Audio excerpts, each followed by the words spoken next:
Broadcasting live from the Gruber Law Office's One Call That's All studio at the Avenue in downtown Milwaukee. This is Kyle Brust and Nortman, KBN on ESPN Wisconsin. Here's Kyle Wallace, Ben Brust, and Brad Nortman.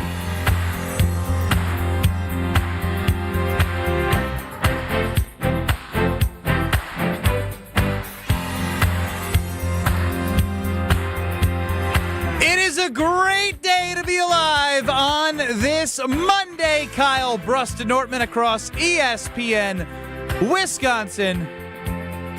My name is Ben Brust. Alongside me, Wisconsin backer. Trying to figure out what that button up makes me feel like an accountant, a banker. You look like a bank teller. It feels like cubicle. Cubicle Kyle. Cubicle Kyle today. Cubicle Kyle. Yeah, it's been a year since I've been in a cubicle. Still hate it, but hey, here we are. Brad Nortman, longtime NFL punter, Super Bowl 50 runner-up. Welcome back, Brad. Guys, it's good to be back. It was freezing, though, in Georgia and Jacksonville. I'm talking about freezing. Flurries in South Georgia, Jacksonville in the 20s. I brought it with me. I was looking for some escape, and I brought the cold with me, so tell all my friends. Wait, did you actually plan on going to a warm, this is like a warm climate trip? It should be in the 60s right now. It should be. And I got 30s. That's what I got down there. An all-time Brad. In his defense, that is messed up. It's like 30 down in Miami. It was crazy. Yeah. Iguanas are falling from the trees. Were they? The frozen iguanas? Frozen iguanas. Frozen iguanas. I It's a told thing. You're not supposed to touch them. Yeah, well, Was he not here when we talked about this on air? Probably not. I don't know. I feel like we talked about frozen iguanas. Yeah, we did, but Strofe is. I found out about these on Saturday. Well, we talked about it, and were you here all last week? I was here all last week. Could it have possibly been the 1 hour? It was last week, Thursday, when. No, we ran the show. You were with us. We talked about all frozen. week. You were there when we talked about frozen iguanas. You guys know my memory sometimes. Were you? You weren't here? I don't think so. I was talking about. I don't remember. Frozen iguanas aside, 800-990-3776. Imagine 20-pound iguanas just falling from trees. And they're not dead. No, Nope, they're not stunned. I talked Kyle, about how my friend had an iguana. We talked about this. I don't That's know crazy. when. You know what? Can you use ChatGPT to find out when in KBN we talked about iguanas? Because I want to know if your ass was there. 800-990-3776 is the Carbless Talk and text line. Of course, get us on YouTube at ESPN Milwaukee and at ESPN Madison. And the ESPN Wisconsin app. It's super easy to use, and it's good to have the full show together here all week, I believe, right? Yeah, thumbs up. Sweet. All week. Yeah, Sweet. Only for now. What do you mean only for now? I mean, I know vacations are coming up. Okay. Well, I got a vacation in a few weeks. Kyle's got a vacation in a few weeks. I do not have a vacation in a few weeks. He made that up. Yeah, I'm quite a bit till I have a vacation. You have a staycation in a few weeks. Yeah, which means I'm not going anywhere. I'm still here. But you're taking off the weekend, Sunday Karma, which is on the weekend. Which is not Kyle Brust. You don't have to take off for Sunday Karma, do you? no. That's like submitting a PTO day. Oh, no. I do have to let people know. No, you got to text, hey, I'm not going to be here. Sunday Karma 10 to noon with whoever shows up between Kyle Wallace, Alex Strofe, Craig Karmazin, and Greg Scouser. Brad said, hell no, I know you ain't. Brad, I had a conversation with Kyle about this on Friday when you were gone. We had Jason Woolley join us not only on Thursday, but on Friday to continue discussing this because I really think it's a pivotal year as it is every year, but even more so with what we saw heading into the Denver Broncos game. And you can even say at halftime of the Denver Broncos game of the Green Bay Packers 2025 season. We've talked a lot about the free agents in which the Packers have that are in the top 25 or the top 30 of, potential players that might get signed. There's other free agents. The Packers roster in 2025 lacked depth. We talked about that. We've also are now talking about how the roster turnover is going to be really interesting.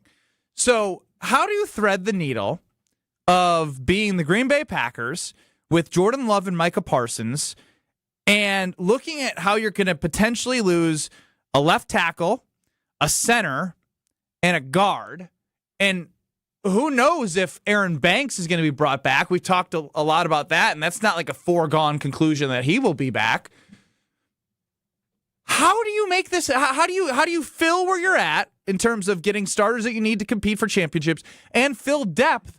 You don't have a first round pick. You typically, if you're a draft and develop team, this would be the time that you probably want to re-sign some of these guys like Quay Walker. You know, like if you think he's too pricey for you guys, well, that means you probably don't think he's valuable enough to keep.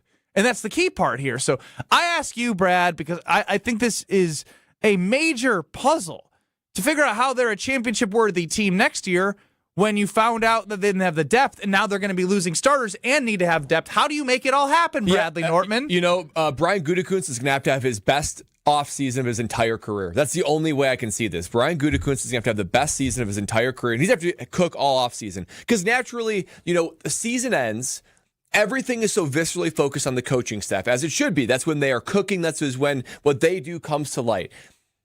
Changes occur in the coaching staff. Matt LaFleur gets extended. There's a natural pivot of the spotlight from coaching to roster development. And I've been thinking about roster development lately and what Goody has in store for him. And I don't see any way this team can become a title contender unless Goody has the best offseason of his whole career. Before you feel bad for him, though, he made this bed. I mean, Goody made this bed that he has to now figure out with. The 2020 to 2022 draft, those guys are entering 2026, years 4 to 6 in their NFL careers. That is your prime time. That is when the guys who you drafted in 2020 to 2022 should be your dudes. They should be all pro. They should be prime. They should be the backbone of your roster. The problem is Brian Gutekunst had one legit player from 2020, Jordan Love. That's a pretty good one, though.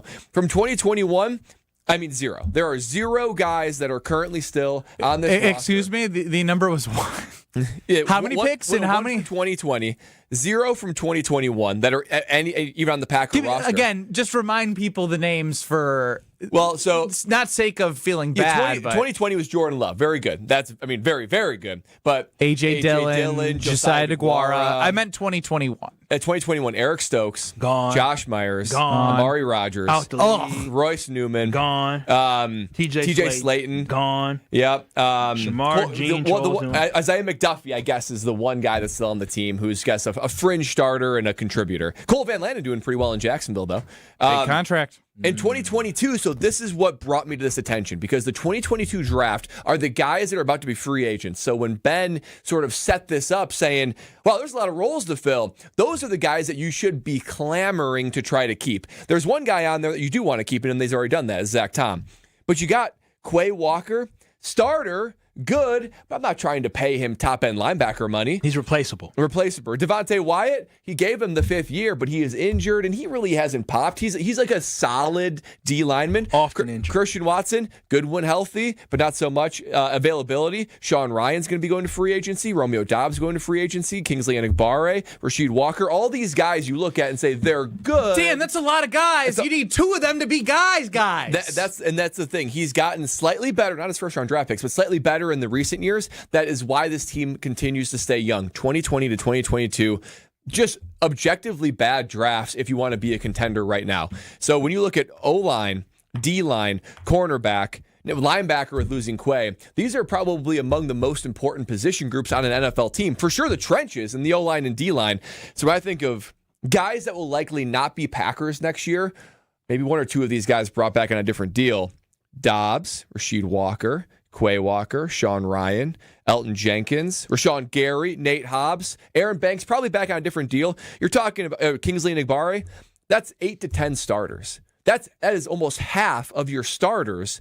And that's before you figure out, is anybody else on the team just struggling? Because it's not like you got a bunch of cornerbacks that are elite, so you'd like to upgrade in that position. So he is going to have to nail, and I mean nail, probably 3 to 4 starters in this year's draft. He's going to need another. Which, by the way, is so hard to do. It's supposed to be your 2, your 3 that you get, like, especially without a first-round pick this year. It's even harder. Down. Yeah, without a first-round and you're draft in your pick. Championship window. So this is my puzzle. This is my puzzle, because even if he cooks in the draft, I don't know if that changes things. Well, and he's we going to have 3 to 4 picks in the draft without a first-round draft pick that are actual starters, and they don't suck. They're good. Like, they're good year one starters. He's going to have another 3 to 4 free agents that are starters, that come in and say, okay, this is a guy you're starting, but not the Aaron Banks, Nate Hobbs starters. We're talking about the Xavier McKinney, Josh Jacobs starters. 3 to 4 drafted, 3 to 4 in free agency, and then you're just going to need some guys to, again, I'm not going to use the word take the next step. You're going to need some guys to arrive. We need some guys to arrive. And that means prior draft picks in 2023 and 2024 that have been solid. Yeah. But guys to actually arrive. No more next step, actually arrive. That is a daunting task that we haven't seen Goody be able to pull off from start to finish. Well, so he's going to have to have his best offseason of his entire career. And the biggest issue that's been alluded to is the fact that you didn't have depth. In the class of 2024, you were looking to draft guys that could potentially be the heir apparents to replace a Rasheed Walker, to replace a Sean Ryan, to move on from Josh Myers and then Elton Jenkins, because you drafted a center, you drafted a tackle in that draft. But guess what? Those guys haven't turned out. Jordan Morgan, he's going to play next year because he's a first-round pick, but you drafted Travis Glover, isn't working out. You drafted a guy in Jacob Monk, not working out for us to see so far, where he couldn't even get into the game to be a backup. And so that is the biggest issue that the Packers have, is that he did draft for depth, but he got it wrong. And that's why I feel like we need to point the finger more at Goody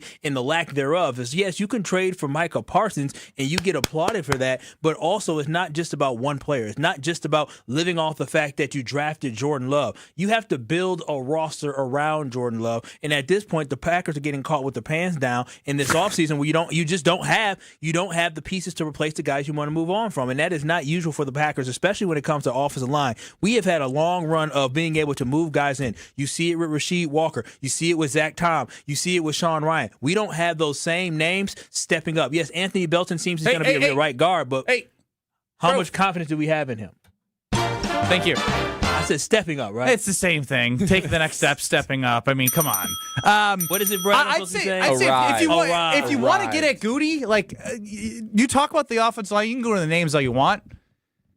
They literally made it an emphasis after 2024. Yeah. The way that they got manhandled against the Eagles in the trenches, they're like, we're gonna remake our offensive line, and they failed at that. Yeah. Because now not only did they fail at it, it's not that they were horrible, that they weren't to the standard that people in Green Bay are used to from an offensive line standpoint. Now we're talking about the mass exodus potentially of free agents and the guys, as you mentioned, Kyle, that are supposed to be taking those places that a lot of people don't have a lot of confidence in.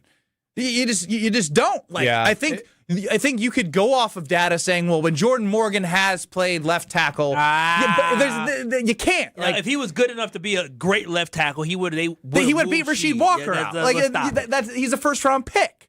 You know, so this is where it gets interesting to me. Of like, and I talk about that safety position a lot because when Jeff Hafley, and we loved playing his opening presser when he came the defensive coordinator, he wanted a safety that was going to be Iron Man, essentially, like could do everything. Gang tackle, be on the ball, create turnovers, communicate, sideline to sideline, finishing. What a clip. It was amazing. And I'm not saying that they completely made the safety position better in Green Bay because of Hafley, but that group is good. And that's not like the most important group on that side of the ball, which now, like, you got that figured out. Now you got to figure out the cornerbacks. You got to figure out the defensive line.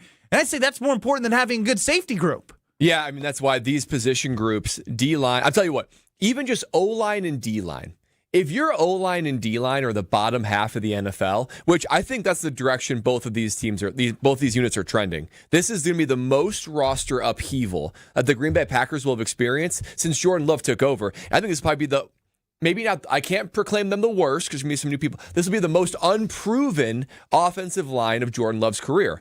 So if you don't have at least top half O-line, you have a top half D-line, you are going to be set up for failure. And I do think the one way this team, obviously Goody needs to cook for about 8 starters. But the one way this team becomes a Super Bowl team is if Jordan Love plays at an MVP level. But it's hard to play at an MVP level in O-line, though. It's very hard to do if you have a struggling O-line. Let's take a trip down memory lane because the safety position, we got to figure it out. And this is what Jeff Hafley, the now head coach of the Miami Dolphins, who did re-sign Joe Barry to be his linebackers coach and run game coordinator. Shout out to that old name. This This is what he wanted to safety. I love this audio so much. I want a guy who can erase things. We got to eliminate explosive plays when we play this defense. So if a run hits up the middle, this guy's got to come out of the middle field with his hair on fire. He's got to be able to get a guy down. I also want him to be a guy when a ball carrier's wrapped up, he goes and he finishes off the pile. I want a guy who can go from sideline to sideline and take the ball away. I think that position has to be a guy with high ball production, meaning he's got to be able to intercept the ball. What else? He's got to be a guy that can communicate, and he's got to be a guy that can get guys lined up and make some calls back there. And I'd love a guy who can play man, so I guess I'm describing the perfect player to you. But those are some of the traits that I would look for in playing that position. That's 11 qualifying. That's 11. That is crazy. Xavier McKinney and Evan Williams both fit the mold of what he described. But unfortunately, he wasn't talking about all 11 guys. He was talking about the safety position as we just went through. I love how he ends with, well, I guess I'm kind of describing a Hall of Famer. Yeah, essentially. The perfect player to you. Yeah. He came in with that emphasis, and look what happened. Yes, and he found a head coaching job in Miami. Kyle Brust Nortman across ESPN Wisconsin. I love that so much. I really do. And again, I truly loved hearing it. And I think people in Miami, you heard, he won the press conference. He definitely probably did. If you know Jeff Hafley, he speaks really well. We'll see what he does as a head coach, but we'll see how Jonathan Gannon replaces him. But I guess next, who are you most mad at right now when it comes to the Milwaukee Bucks? Is it the front office? Is it Doc? Is it Giannis? Whatever it is. So you can be, if you want to be mad at Giannis, you can be mad at Giannis. If you want to be mad at Doc Rivers for basically looking like he's just collecting Social Security as the head coach, you can do that. Whatever it is, what are you mad at? 800-990-3776 because trade deadline's coming. I don't think anything's happened, but people keep talking about it. Next. This is Kyle Brust and Nortman. I have never seen BBL together. I've seen BBQ, barbecue, I've seen other things like that. I've never seen BBL. On ESPN Wisconsin and the ESPN Wisconsin app.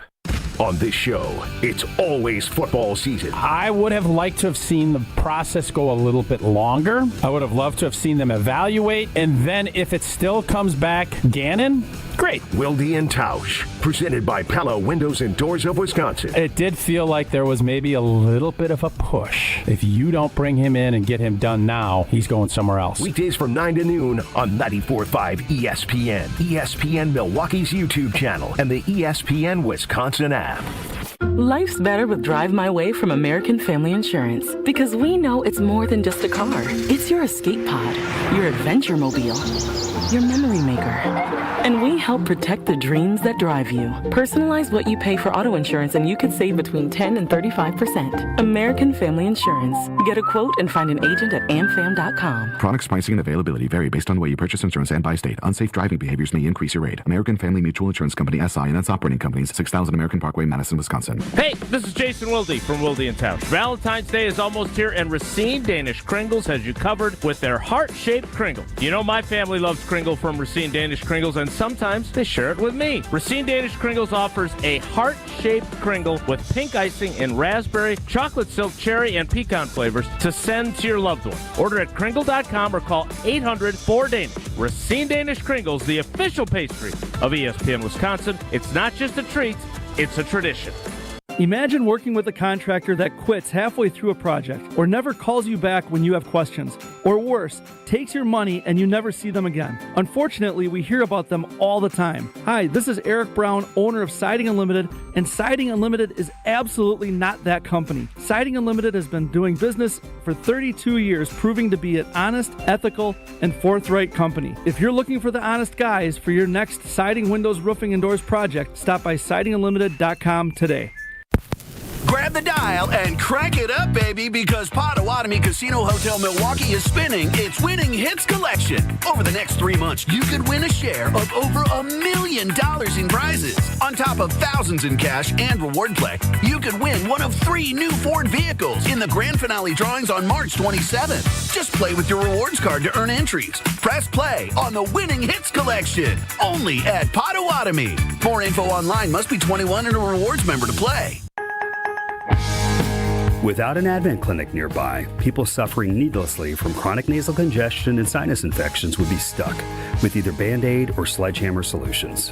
Band-Aids are pills or nasal sprays, and they're not true solutions. Surgery is a sledgehammer, and that's what we're trying to avoid. Because most people don't need surgery for nose and sinus issues, nor do they want a 14-day recovery. Our unique Advent approach can, in 20 minutes in our office, open your blocked nose for good, with only 1-day recovery. I'm Advent founder Dr. Kandula. Outside of Advent's 4 walls, invasive surgery is what they'll recommend. But here, you will find effective and convenient in-office solutions to help you stop the need for Band-Aids and avoid the sledgehammer. Go to adventknows.com to schedule your appointment, because Advent knows when you breathe well, you live better. Most insurance accepted. The Superb Owls Squares contest is back, and it's a total game changer. Listen to Jen, Gabe, and Chewy all weekend. Get your squares during the show, presented by Professional Construction, Inc. One lucky winner takes home a virtual interior design service valued at $500. Perfect if your space appears to be in a rebuilding year and not championship caliber. Call an audible and let the pros draw up the winning play. Learn more at ProfessionalConstructionInc.com. Listen to Jen, Gabe, and Chewy for Superb Owl Squares this week on 94.5 ESPN. You're listening to Kyle, Brust, and Nortman on ESPN Wisconsin and the ESPN Wisconsin app.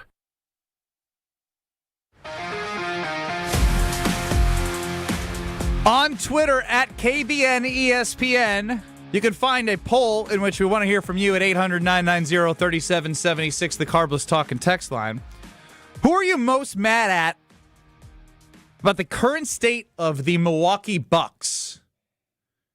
Giannis, Doc Rivers, John Horst, Shams and the NBA insiders, or anything else we may have missed? Open to you. 800-990-3776. It's the front office for me. I can't get mad at Giannis. Doc, mad isn't the word I'd use. He's just, I'm not mad at him. He's just he's clowning around out there. Like I can't take him seriously. Do you just nothing him? Nothing. It's probably worse than being mad at. And I feel like Shams is just doing his job. We just don't want to hear it. The front office, I'm not mad that they are potentially listening for offers for Giannis.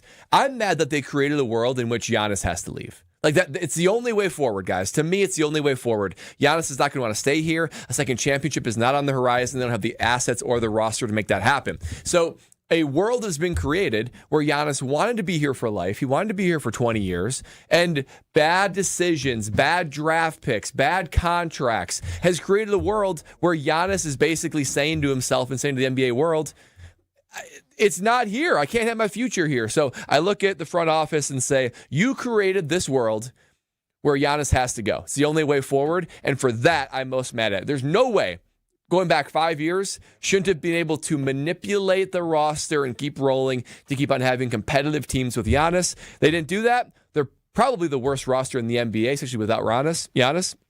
I'm looking at you, front office. Yeah, John Horst is the one that gets most of the blame because of what you said, Brad. It is his job to construct a roster. Again, I don't give a dang how many swings you take at it, but if you keep swinging and missing, swinging and missing, swinging and missing, guess what? Your team is going to end up in the state that it currently is for the Milwaukee Bucks. So John Horst deserves a lot of the blame, but I don't want to absolve Giannis from any of this as well, because what we do have to understand is that Giannis was okay with Bud getting fired. Hey, what's up, Thanasis? What's going on? Come in here. Thanasis? Yes, his brother was responsible for some of this. And so we can get on Horst, which we should, because Giannis can be mad about, hey, we need to move on from this culture. Hey, I want to bring in these guys.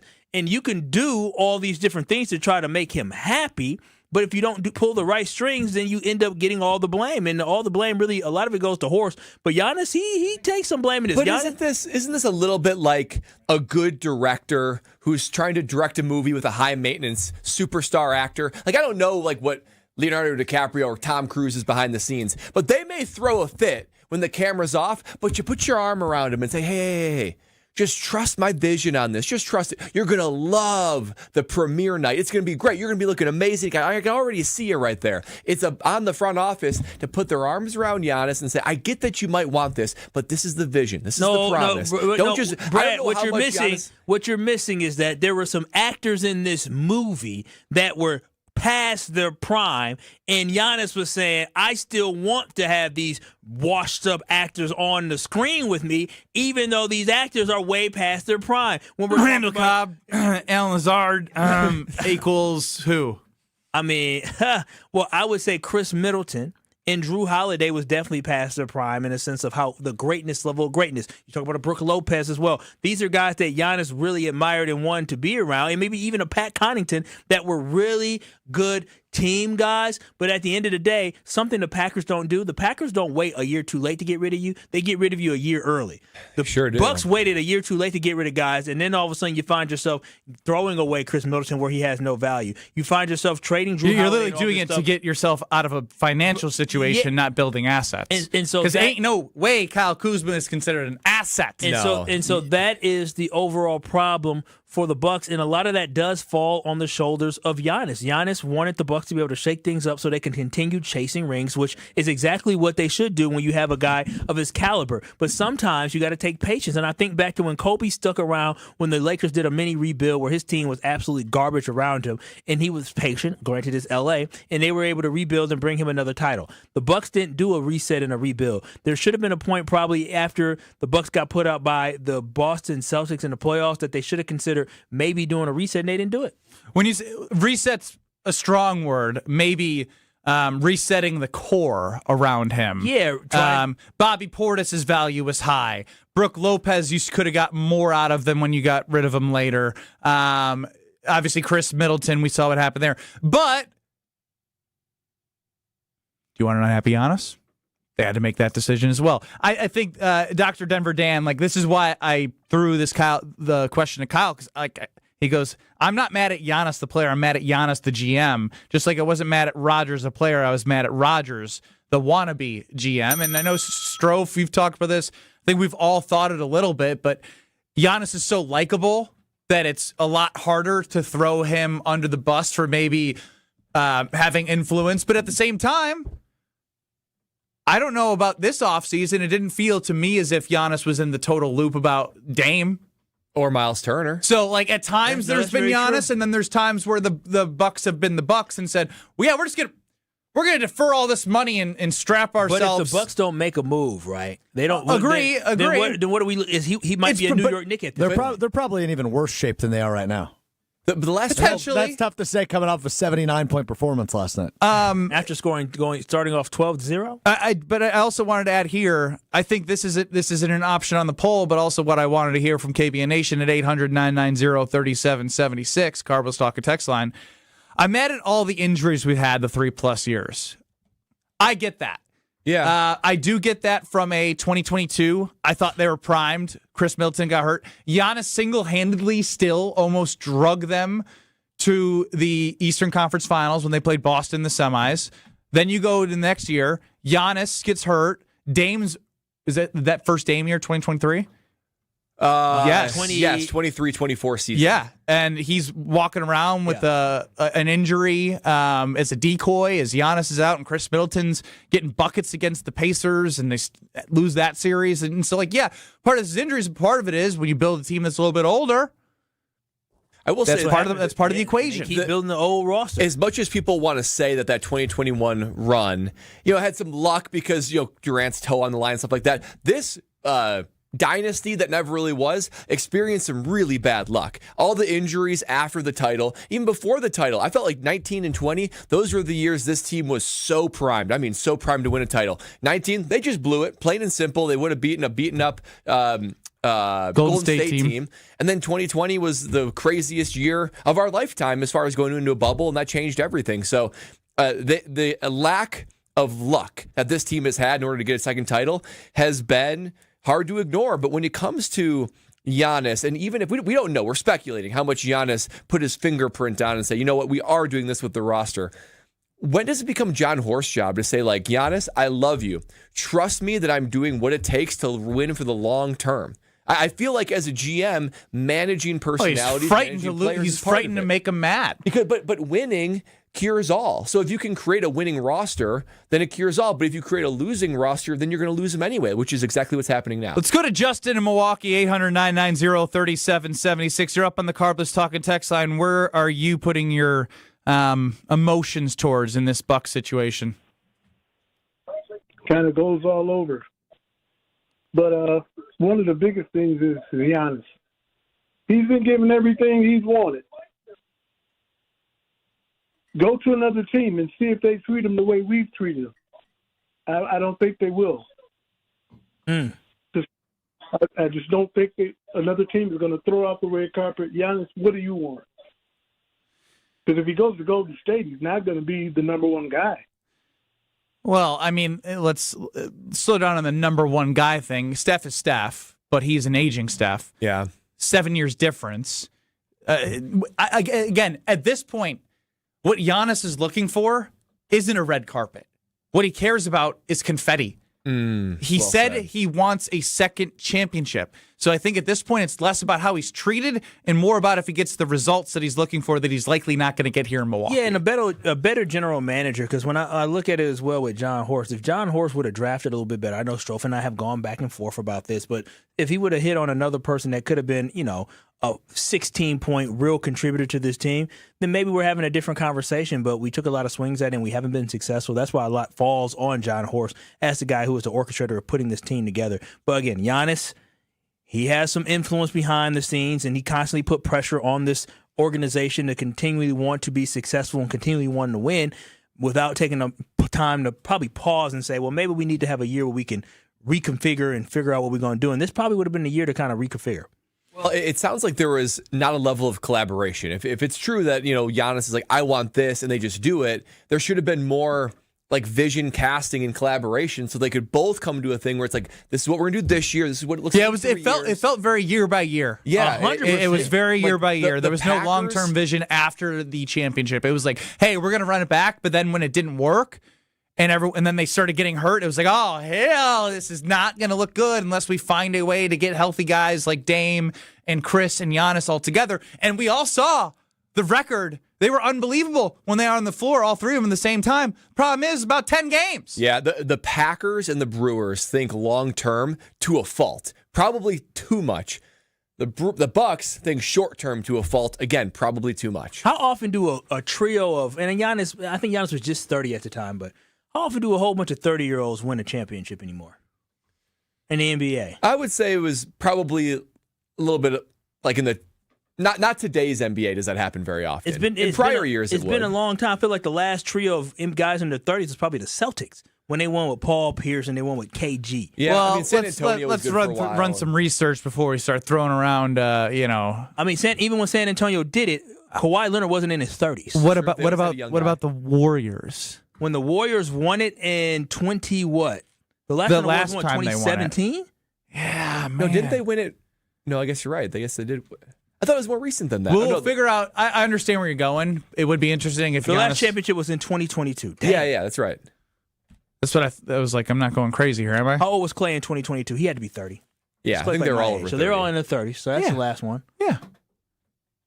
I get your point, though. It is a little more rare. It is rare. I mean, it takes three Hall of Fame talents. You sound like Brian Gutekunst. But here's the thing from a Giannis standpoint. Wherever he gets traded, I guess if he does get traded, doesn't necessarily mean he's going to sign there, which makes this whole thing interesting. I think the assumption is he'd want to go somewhere he'd sign, but is he going to sign to Golden State with an aging roster after he gets traded? That's why I don't think this whole thing's going to happen right now. It's going to be in the summer. But that's always just my opinion. We're going to see what happens together. 800-990-3776 is the Carbless Talking text line. We'll continue to hear from you next on Kyle, Brust, Nortman. You're listening to Kyle, Brust, and Nortman. We've called him Whitey Tighties. We've called him the Hall Monitor. He's Jesse Nelson. Like he's just, I am Jesse Nelson. Kyle, you're Jesse Nelson. On ESPN Wisconsin and the ESPN Wisconsin app. Valentine's Day is almost here, and Cousin Subs has the perfect sweet treat. Our limited-time chocolate strawberry shake mixes rich chocolate and sweet strawberry flavor into one creamy, indulgent sip. Share it on a date, or enjoy it just for you. But hurry, it's only available through February 15th. Order in store, online, or in the app today. Cousins Subs. We believe in better. Don't think twice. Call Geist. Don't let a busted garage door get you down. Call my friends at Geist today. For 70 years, Geist has been the trusted garage door authority in Wisconsin. With brands like CHI and LiftMaster, they have doors for every budget and will even build custom designs to get your exact needs. For swift and reliable garage repair solutions, go to geistdoors.com. That's GEIS doors.com. You can also visit their amazing showroom in Brookfield, featuring hundreds of doors and openers and their custom design room. Don't think twice. Call Geist. It's time for the Marquette Minute on 94.5 ESPN. Brought to you by Matrix Basements. Despite holding an 8-point lead at the half, Marquette could not hold off a comeback from Big East foe Seton Hall as they fell 69-64. The loss brings the Golden Eagles to an 8-14 overall record and 3-9 in Big East play. Sophomore Royce Parham was sensational as he had 17 points, 6 rebounds, 3 steals, and 2 blocks. Freshman Nigel James Jr. also chipped in 16 points, 6 rebounds, and 3 assists. Here's head coach Shaka Smart after the loss. It was choppy. I mean, it was a physical game. Just too many turnovers against a team like Seton Hall. They make you pay, and we turned the ball over 16 times. Not good enough. The Golden Eagles will get a week to rest before returning home to take on Butler for National Marquette Day on Saturday. Brought to you by Matrix Basements. Visit gomarquette.com/matrix to enter to win 4 tickets to National Marquette Day Saturday, February 7th when Marquette hosts Butler. $2.3 million. A recent Schwab survey of Americans says that it takes $2.3 million to be wealthy. Well, you may have had your financial plan set on a bigger or a more humble number. But if you're looking for added insights on how to get there or how to avoid some tax pitfalls on the way, Annex Wealth Management is ready to listen. Mark Tauscher here, and whether your situation is complex or simple, the Annex Wealth Management team can give you wealth expertise and guidance on reaching your goals. Annex Wealth Management. Know the difference. 40,000 people. Let that number sink in for a second. That's not a crowd. That's a small city. But they chose relief without surgery. 40,000 people who said stop before replacing their knee or hip. There has to be another way. And they found that at QC Kinetics. Hey, it's Brad Nortman. It's those 40,000 patients who thought that they were out of options and surgery was the only answer. But today, they're moving better, hurting less, and getting their lives back thanks to QC Kinetics and their advanced regenerative treatments. The truth is, surgery isn't always the answer. QC Kinetics and Dr. Ashley Caravelli is right here in Milwaukee, using safe, natural treatments backed by real science. Treatments that activate your body's natural healing powers. Safe, natural, and non-surgical. And this is critical. The sooner you start, the faster the inflammation will ease. So it's important to get started now. 40,000 people can't be wrong. Before you say yes to surgery, call QC Kinetics for your free consultation. Call now at 414-240-2298. That's 414-240-2298. 414-240-2298. Prizes, flyaways, even cash money. You want it? We've got it. Find a list of all contests and official rules by visiting ESPNWisconsinContests.com. That's ESPNWisconsinContests.com. Proud partner of your Milwaukee Bucks. One call, that's all. You're listening to Kyle, Brust, and Nortman on ESPN Wisconsin and the ESPN Wisconsin app.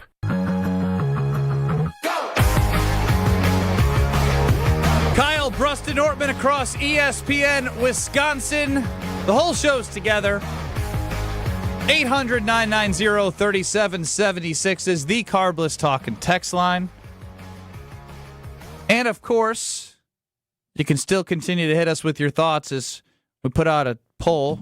Who are you most upset with the current state of the Milwaukee Bucks? Is it Giannis, Horst, Doc, Shams on the insiders, injuries, whatever it is? Get it off your chest at 800-990-3776. I feel like Brad is pulling a Ben. You know how I came back on Thursday and I was thinking about all these different things. I need your guys' help to make sure I'm not going crazy.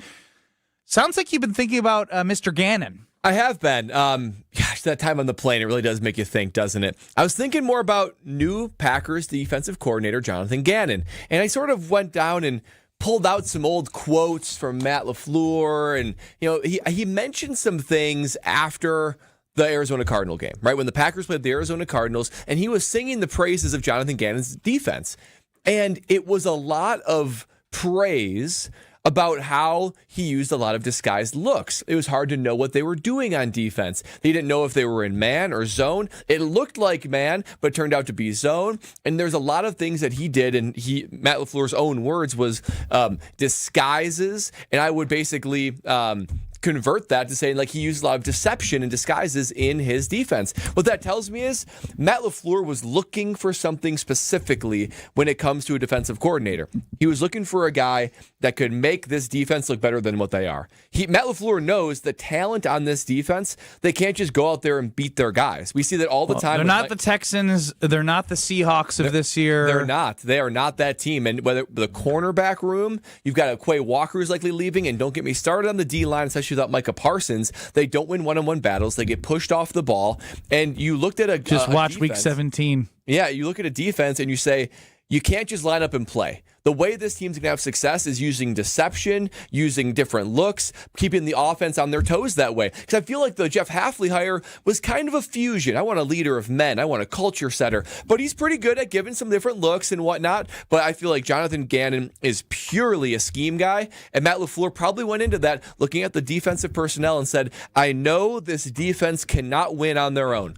The only way we're going to win is with scheme. So it's a kind of a way that Matt LaFleur is not putting an indictment on the defense, but being real with who this defense is and who they're not. I think that's fair. Like, you have to be real about what you have, and based off all the roster potential turnover and the talent that they have, they need somebody who's going to put whatever defense they have together with some really good to great pieces, but also some like who's it going to be, and look at your cornerbacks. Like, it's not like across the board they have studs. Yeah, and it just before I was like uncertain about this hire. I was like, I don't know, Jonathan Gannon, awkward press conference. All this. The more I think about it, the more I like the hire. Yeah! Because of this reason, where Matt LaFleur is looking at this roster, D-line, cornerbacks, question marks at linebacker, and saying, we are going to need scheme in order to win. So I like it more for Matt LaFleur, and the more I think about it, the less I like it for Brian Gutekunst. Again, I like what he was able to do as a defensive coordinator, where he had a top 10 defense with the Philadelphia Eagles, and I like what he was able to get for productivity when it came to scheming for that defense as well. I know we talked about the talent that they had on the defensive line, but I look at what did talent do before and after Jonathan Gannon, and you could see that all those guys had career-type years with Jonathan Gannon being the man calling the plays, being the guy coaching the defense. And this is why I'm right there with you, Brad, understanding how do you maximize the talent that you have. We love Jeff Hafley. We understood the scheme where he was able to put guys in the position to be successful, right? That is what we saw. He was able to get almost the most out of guys, but protect them from potentially themselves, like our cornerbacks not being the greatest. Now what I'm hoping from Jonathan Gannon is that he can make these guys finally live up to what we want them to be. Now, I get it. Rashawn Gary's been in the game for a long time. I don't expect much to change, but I do have a little bit of hope for Lucas Van Ness that potentially being in under Jonathan Gannon may be able to get some more out of him. Looking forward to that 2026 season, because whether you like it or not, Lucas Van Ness is going to be back on this roster next year. So you need to get a guy that can get the most out of your players that you have, even a Carrington Valentine. Carrington needs to learn how to Did he get the most out of his Cardinals team? He had to deal with a whole team that was a whole big mess. Now he can just simply focus on doing what he does best, and that is running a defense and getting the most out of guys like he did in Philadelphia, and I hope he's able to replicate that. That's why I think it was a good hire, but I think it's interesting that you take the mindset of Matt LaFleur wanted a guy that is going to be more of a mastermind genius in his mind to put the guys in a position to be successful. Yeah, but does it concern you, Kyle, that I feel like it's a little bit of an indictment on the defense? That Matt LaFleur is saying, this is not a top 5, top 10 personnel team. So you got to find someone to go be a Band-Aid. We all know that. You're letting guys like Quay Walker walk. You don't let great guys walk when you're that close to winning a Super Bowl. You saw what happened to this defensive line when Micah Parsons and Devontae Wyatt were not there. We all know how bad our cornerbacks were. So, no, it's not an indictment. It's the truth. It's a fact. He know that he got a whole bunch of dudes that are average. We got average cornerbacks. We got Edgerrin Cooper with great potential. We got Quay Walker, who to me is just a good linebacker in the NFL. You got average pass rushers being overpaid for what the production is. So, no, this is it's an indictment, but it's something that we already knew. Who didn't know that our defense was just okay? If you didn't know after Micah Parsons went down, I don't know what sport you're watching. I think the only thing I'm curious about is when you say you're hopeful that Jonathan Gannon will get the most out of a Lucas Van Ness is just I've seen obviously the defense of the Eagles when he's a defensive coordinator. They had dogs. But look, they had guys. But look at the D-line before Jonathan Gannon and after. Those guys all had career years with them. Hassan Reddick, he was already trending, but then he took off and he got paid after that. You saw the best year Brandon for Graham. Brandon Graham had Fletcher his best, Cox. Brandon Graham had his best season under. But who is close to that caliber on the Packers roster that he could get there? I mean, you can't tell me that Lucas Van Ness is going to have that type of Hassan Reddick like season. No, even if it was his best. He's not a Hassan Reddick type guy, but I do believe that there's a potential where Lucas Van Ness can be a 7-sack guy, 8-sack guy. I think there's an 7 or 8 sacks. He had 3 this year, 2.5 in a missed games. I mean, 7 sacks. 7 sacks. You can fall. You can fall into the reason why I had to bring this up is because when you talked about that, you said, I'm hopeful that he can do this, and I wanted to see again. I understand your point about how he was able to elevate that unbelievable defensive line that they had in Philadelphia, but there has to be a talent that you can elevate. I mean, again, he coached up a lot of guys that went on to get paid in other places and did not live up to what they were before, like a Javon Hargrave, who had some decent times after, but he was never as great as he was with the Eagles. Josh Sweat got paid, and he brought him down to Arizona with him based off how great he developed him to be. And we all know Josh Sweat wasn't some hot commodity coming out of college. So, again, I do believe there is an opportunity for him to maximize and get the most out of these guys. If he can turn this D-line into anything – productive, not even talk about the realm of that team, but anything productive, then he is nothing short of a genius. Let's go to Chris in Muskego. You're on the Carbless Talking Text Line with KBN. What do you got, Chris? I love your guys' show. It's probably why I listen to it every day. Well, we appreciate you. Personally, number one with the Bucks, it goes on ownership for extending Horst, and the situation they're in is on Horst. He's never selected in a draft anybody that had any talent that stuck around. They might have played in the G League or whatever. And then when he went and got Doc coming out of retirement, I don't care what anybody says, Doc Rivers has never developed hardly anybody that I know in the league.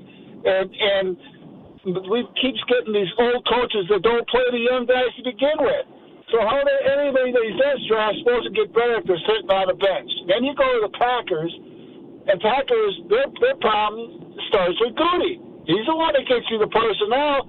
I love the hire for the defensive coordinator. I love all the guys that they're hiring that were in higher up positions. Hopefully everything comes together. But if you ain't got the personnel, I mean, the 2 guys he's got on defensive line, he just mentioned his name, Brooks or whatever, and the other guy. Why?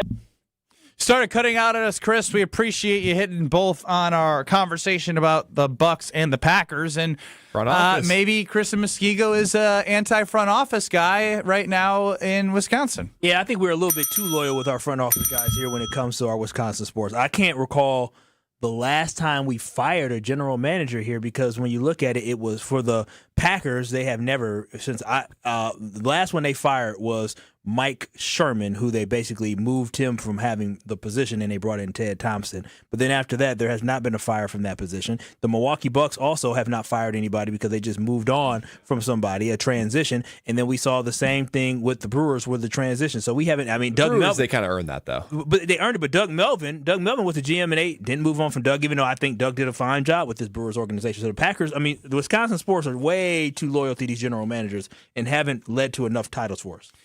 Too Midwest nice around here for our sports teams? I don't know. We'll continue to hear from you. Plus, Bradley Nortman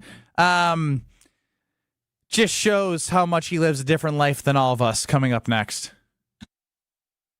This is Kyle Brust Nortman, KBN. I can't believe she delegated the weeds. I can't believe Brad just called my woman a cat. On ESPN Wisconsin and the ESPN Wisconsin app.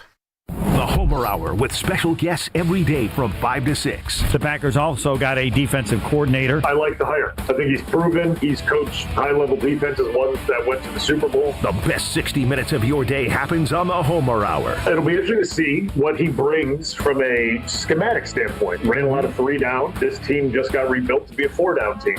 Weekday afternoons from 5 to 6 on 94.5 ESPN, the ESPN Wisconsin app, and ESPN Milwaukee on YouTube.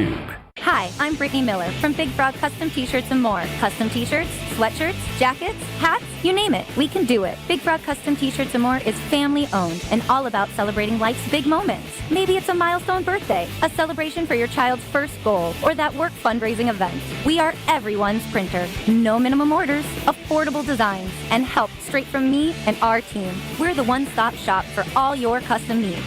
Start your project today at bigfrog.com/Mequon. Ben Brust here for the Princeton Club. If you're looking for your better tomorrow, you know where to go. It's the Princeton Club. If you're looking to grow, it's also the Princeton Club, because they will cheer for you in all areas of your life. The best way to do that is to start a foundation of having a healthy body, and your growth will start from there. With the cleanest health clubs in Wisconsin, they provide everything for you to reach your goals. Start your better tomorrow today and grow in all areas of your life at the Princeton Club. Join for a better tomorrow. Imagine working with a contractor that quits halfway through a project or never calls you back when you have questions, or worse, takes your money and you never see them again. Unfortunately, we hear about them all the time. Hi, this is Eric Brown, owner of Siding Unlimited, and Siding Unlimited is absolutely not that company. Siding Unlimited has been doing business for 32 years, proving to be an honest, ethical, and forthright company. If you're looking for the honest guys for your next siding, windows, roofing, and doors project, stop by sidingunlimited.com today. Hey, this is Jason Wilde from Wilde & Tausch. Valentine's Day is almost here, and Racine Danish Kringles has you covered with their heart-shaped Kringle. You know my family loves Kringle from Racine Danish Kringles, and sometimes they share it with me. Racine Danish Kringles offers a heart-shaped Kringle with pink icing in raspberry, chocolate silk cherry, and pecan flavors to send to your loved one. Order at Kringle.com or call 800-4DANISH. Racine Danish Kringles, the official pastry of ESPN Wisconsin. It's not just a treat, it's a tradition.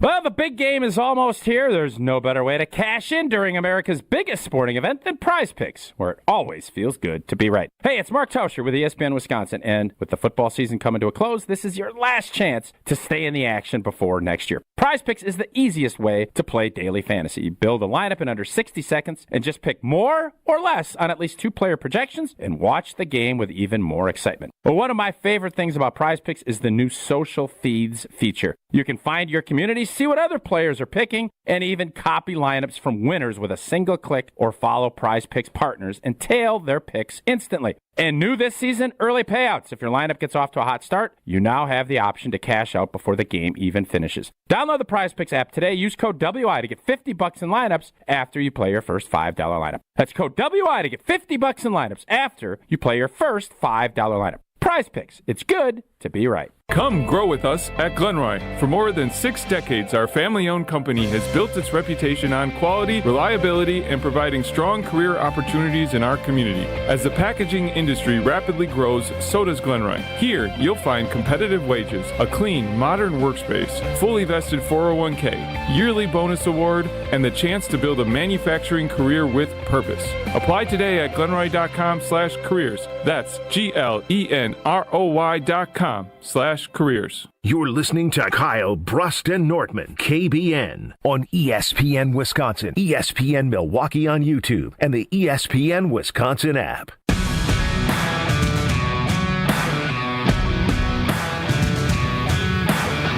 Ben Brust, Kyle Wallace, Bradley Nortman with Strofe running the show. You, KBN Nation, can see us on YouTube at ESPN Milwaukee and at ESPN Madison. Of course, interact like Chef Ed is doing on the Carbless Talk and Text line, 800-990-3776. This is more with Carbless. Brad is just built different, right? You know, he's a tough guy. He grinds through all this adversity that he faces in life. He doesn't think about taking the easy way out. Yeah. Is that what happened to you when you were traveling Friday? Yeah, you know what?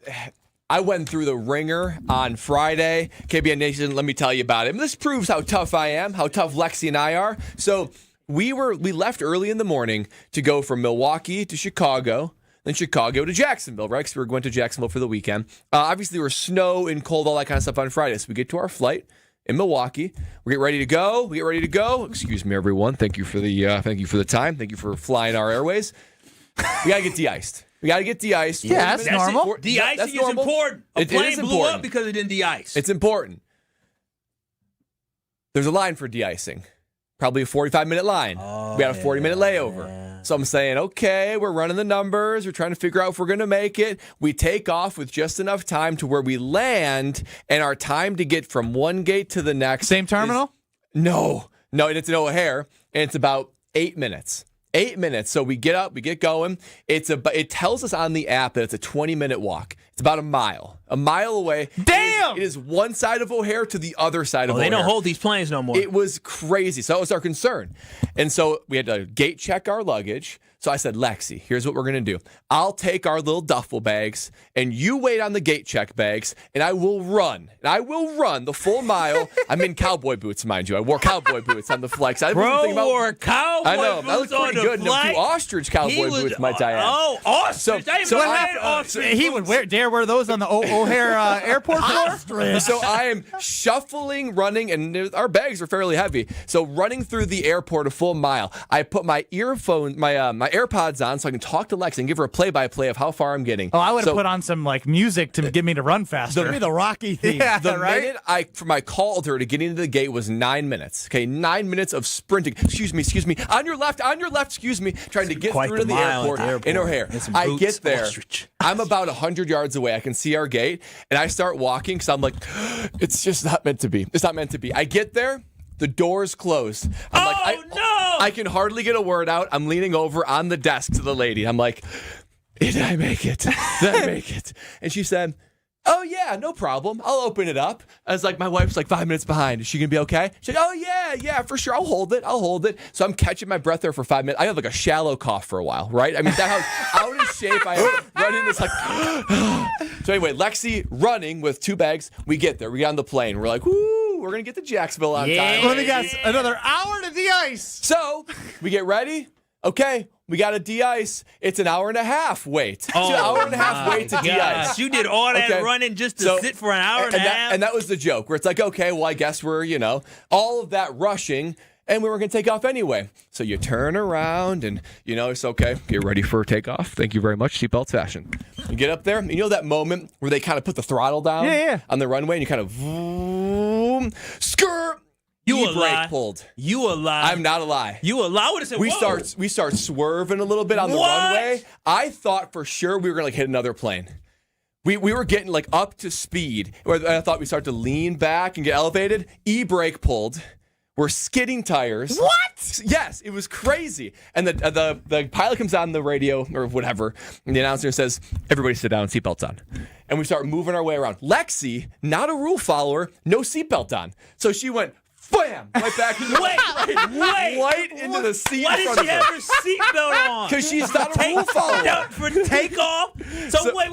I'm sorry to distract you, but typically they walk by and they check. What is she, plug it in and unplug it? No, they were lax. They were very lax with it. So they told us that they did not get clearance for takeoff.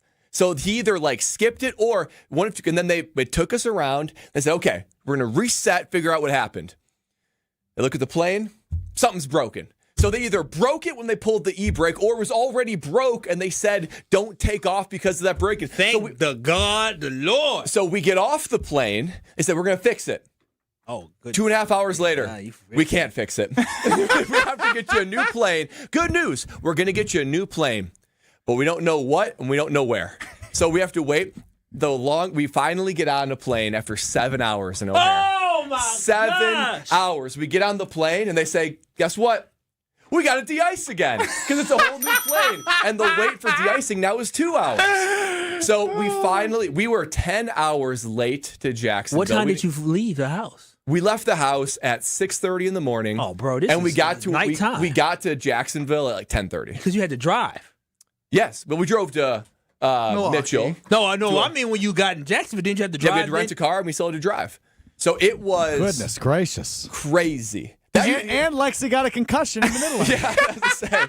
Did she got a bump or anything? If not for her own problem, I'd be like, Gruber, one call, that's all. She was buckled in. It was the craziest thing to be getting up to full speed. And I'm talking about, it wasn't just a tap of the brake. It was like someone pulled the e-brake.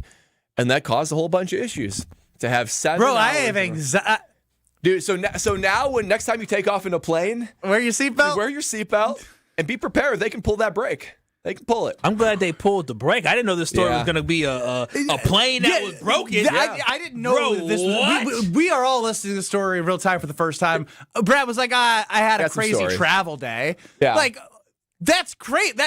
That's crazier than like, connection Delays ran. and icing. You had everything in that. Everything. You had de-icing, running in boots, ostrich boots. Why didn't you add, I guess your bags are on the plane. Well, they gave your bags we off. checked our bags. Why didn't you just find a different flight to get down? There were no other. There's not like that many flights that go to Jacksonville. There was another flight that went to like Washington. Bro, I would have said this ain't it. Well, so there was a moment. I would have said this ain't it. I'm going home. Where we were on like hour 5 of our layover in O'Hare, just sitting there. We already been e-brake pulled, whiplash. Boy, that's concussed. Lexi smacks against the seat in front of her, and we're you like, mean bam? We got 3 kids at home.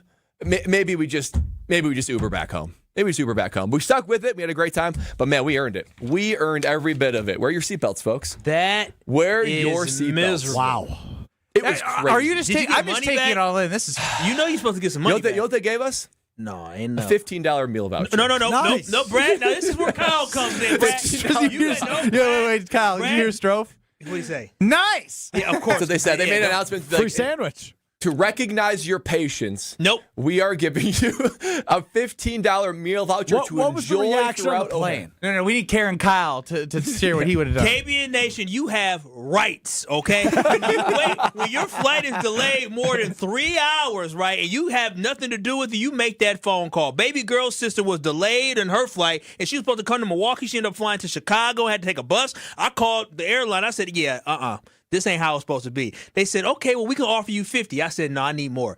They said, 100. I said, more. They said, how much do you want? I said, well, based off, she was hungry. She was delayed. She had to catch a bus. I said, I need at least 150. They said, well, let me check. A couple minutes later, we'll be sending you a $150 credit. I said, damn right you are. Damn right you are. Karen Kyle you messed get around. yourself your credit. Should I call the airlines? Hell yeah. That 30 minutes worth of time to get you and Lexi $150 to $300. Oh, when you taking that near-death experience, you should get thousands. For real, I'm telling you. Here's the problem I have with Kyle's reenactment of the phone call he had on behalf of He Baby probably Girl's didn't say sister. damn right. He said, I really appreciate your time. I really appreciate you helping us out and giving us a break. How did I end that call? I guarantee you were respectful as all hell. Strofe, I promise you, I'm respectful, but I'm very direct. I'm very direct with my expectations. But you often do this fake I'm tougher than I actually am thing when you reenact stories. Real talk, I had a woman call me a couple days ago for something she had to do, and she heard my tone. She said, we're doing this. I said, ma'am, no, I'm not being disrespectful. I'm just being direct. What time do I need to meet you at? And she was like, okay, I thought you were being. I was like, no, I have a tone. You got to be direct with people. People don't like you that. are sassy. Yeah. I don't like your tone. Yeah, I mean, you got to be direct. Do you guys like his tone? I don't like his tone. No. Let's fix that tone. We're going to fix that tone in 2 minutes. Big news from Carbless, a fan favorite and one of my favorites. Blood Orange flavor is now its own dedicated 4-pack, crafted with real spirits for a true cocktail taste. Blood Orange brings bold, citrus-forward flavor with a smooth, premium finish. 0 sugar, 0 carbs, only 100 calories, and gluten-free. Now it's even easier to stock up on the flavor everyone keeps asking for. Look for Carbless Blood Orange 4-pack at your local retailer now. Once you try it, you'll understand why Blood Orange has earned its own pack. Carbless, bold flavor in every sip. Find it near you at drinkcarbless.com. Want your brand to turn heads and win hearts? Captivate Exhibits can bring your brand to life by transforming lobbies, creating history walls, and beautifying facilities. For over 32 years, Captivate has been the MVP of trade show exhibits and workplace design and fabrication. Let Captivate craft immersive branded environments that tell your story boldly, beautifully, and with purpose at events and around the office. Score big by making your next event or your own space unforgettable. Create something legendary by getting started today at CaptivateExhibits.com. ESPN Wisconsin's Mark Tauscher, and if you're serious about getting more active this year, listen up. The Pickler in Menominee Falls is indoor pickleball, and it's for everybody, whether you're brand new or just trying to move more. Right now, they're offering free learn-to-play clinics every Monday and Saturday at noon. No experience, no gear. They'll teach you everything. So stop talking about your New Year's resolutions and go do something about it. Stop in at The Pickler in Menominee Falls or call the club for more details. Good Karma Brands is proud to be an equal opportunity employer. providing equal employment, development, and advancement opportunities to all teammates and applicants. To learn more about careers with us, please send an email to talentacquisition@goodkarmabrands.com. That's talentacquisition@goodkarmabrands.com. Hey, it's Rich Eisen. Tune into the Rich Eisen Show weekdays from 12 to 2, right here on 94.5 ESPN, WKTI, and WKTI HD Milwaukee. A locally owned Good Karma brand station. Broadcasting live from the Gruber Law Office's One Call That's All studio at the Avenue in downtown Milwaukee. This is Kyle Brust and Nortman, KBN, on ESPN Wisconsin. Here's Kyle Wallace, Ben Brust, and Brad Nortman. Brad Nortman is in one piece after the E-brake was hit on takeoff, but he's with us. Kyle Wallace as well. I'm Ben Brust with Stroh running the show. You, KBN Nation, at 800-990-3776. That's the Carbless Talking text line. And we'll get to this a little bit later, because I do want to revisit what our poll is on Twitter at KBN ESPN. Who are you most upset with for the current state of the Milwaukee Bucks? Maybe current state is why Doc Rivers is leading this. Oh. But to me, the current state, I guess I've been looking at it in the lens of how did we get here versus like just the here and now. Yeah, I think there's a lot of people who were apprehensive about Doc Rivers coming to Milwaukee. Oh, of course. And now he himself said, I don't know why they're doing this. He himself said, I don't know why I'm doing this. That was the wildest admission ever. Like, I don't know. That was at the introductory press conference. Yeah. Didn't he even say before that, like, I don't know who would take this job? It was something like that. It was a really strange hire, odd. And now it's looking even worse. Shams and insiders are at 13%. Ahead People of think Giannis. they're making it up. It's crazy. They think insiders can control what happens. That Giannis all of a sudden going to change his mind. That the Bucks couldn't win is the I insiders' actually think fault. if we did this a year ago, Shams and insiders would be much higher. You're right. People are delusional. It's to the point now where I think everyone feels the writing on the wall. No, that 13% believe it's still there for us, so it can't be everybody. Not everybody. And Giannis has been pretty vocal about being non-committal, right? How do you think you'll end the season with the Bucks? Day to day. Just all these things that just feel very disconnected from the Bucks. Well, and Doc himself is like, he's a Buck. He sure did. He's a Buck. And then now it's like he's saying how it's affecting the players because the players are hearing their names. And like, he just sounds so unhappy to be doing his job. Yeah, just let he's like a disgruntled old veteran that was, he won an NBA championship, and like I know he's fallen short at other places, and he got the bad rap for just being the guy who can't win an NBA championship with all the talent, blows 3-1 leads, and I was just like, now I'm coaching a bunch of bums out here. I don't even want to be here. I said I didn't want to be here when they hired me, and now I'm really I just don't care. At 64, would I really want to be doing that? With this squad? No, I would. Hell no. I've won a championship before. I've been around. That's why he did the TV thing. Yeah, but I guess his ass agreed to do this. So the last team he will ever coach professionally as a head coach is going to be the worst team he's ever had. Probably the worst team in the NBA. Yeah, and I want Doc to make sure it is the worst team. Get us tank. Play Ryan Rollins and play Pete Nance, whatever you got to do to get some of these young guys a look for next season. Jericho Sims, 30 minutes a game. Go ahead, Jericho. We love Jericho Sims, don't we? You can't shoot. All you can do is what? Play a little bit of defense and jump. Yeah, that's how you tank. I'm telling you, the Bucks should tank at this point. I don't know what are we doing. We're not winning a title. There was a report that Giannis is wanting to play if he is still a Milwaukee Buck after the deadline when healthy. Cool. Giannis will get about 10 minutes a game. Stay warm. Don't even stay risk fresh. that. Don't even risk that. Yeah, I mean, he can play for a little bit more. Because if he gets hurt, you're in big trouble trading him. Listen, and 10 minutes of Giannis might be the difference between winning and losing, like 5 games. Might hire somebody to do a little Tanya Hardin light. You would do that to Giannis? No, light. Maybe get his big toe or something like that. I drop a weight on it in the weight room. Well, that might be whoa. aggressive. Weight is aggressive. He's trying to Tanya Hardin. I heard him. Ideation. Light version. It could be a 2.5 pound I'm talking weight. about a tweak where he's like, yeah. I mean, let's be honest. He's saying this as probably leverage to be like, get me out of here in a way. But at the same time, I guarantee My arm. He ain't gonna even do that. The Bucks, they should just agree. I swear I want to play. He's cleared. Dang. No, just tell the NBA that I got a bruise. Yeah, no, just tell the NBA his calf is sore. That's all. The NBA can't dispute that. His calf's been sore like 3 of the last 4 years. Until he says I'm fully healthy. No.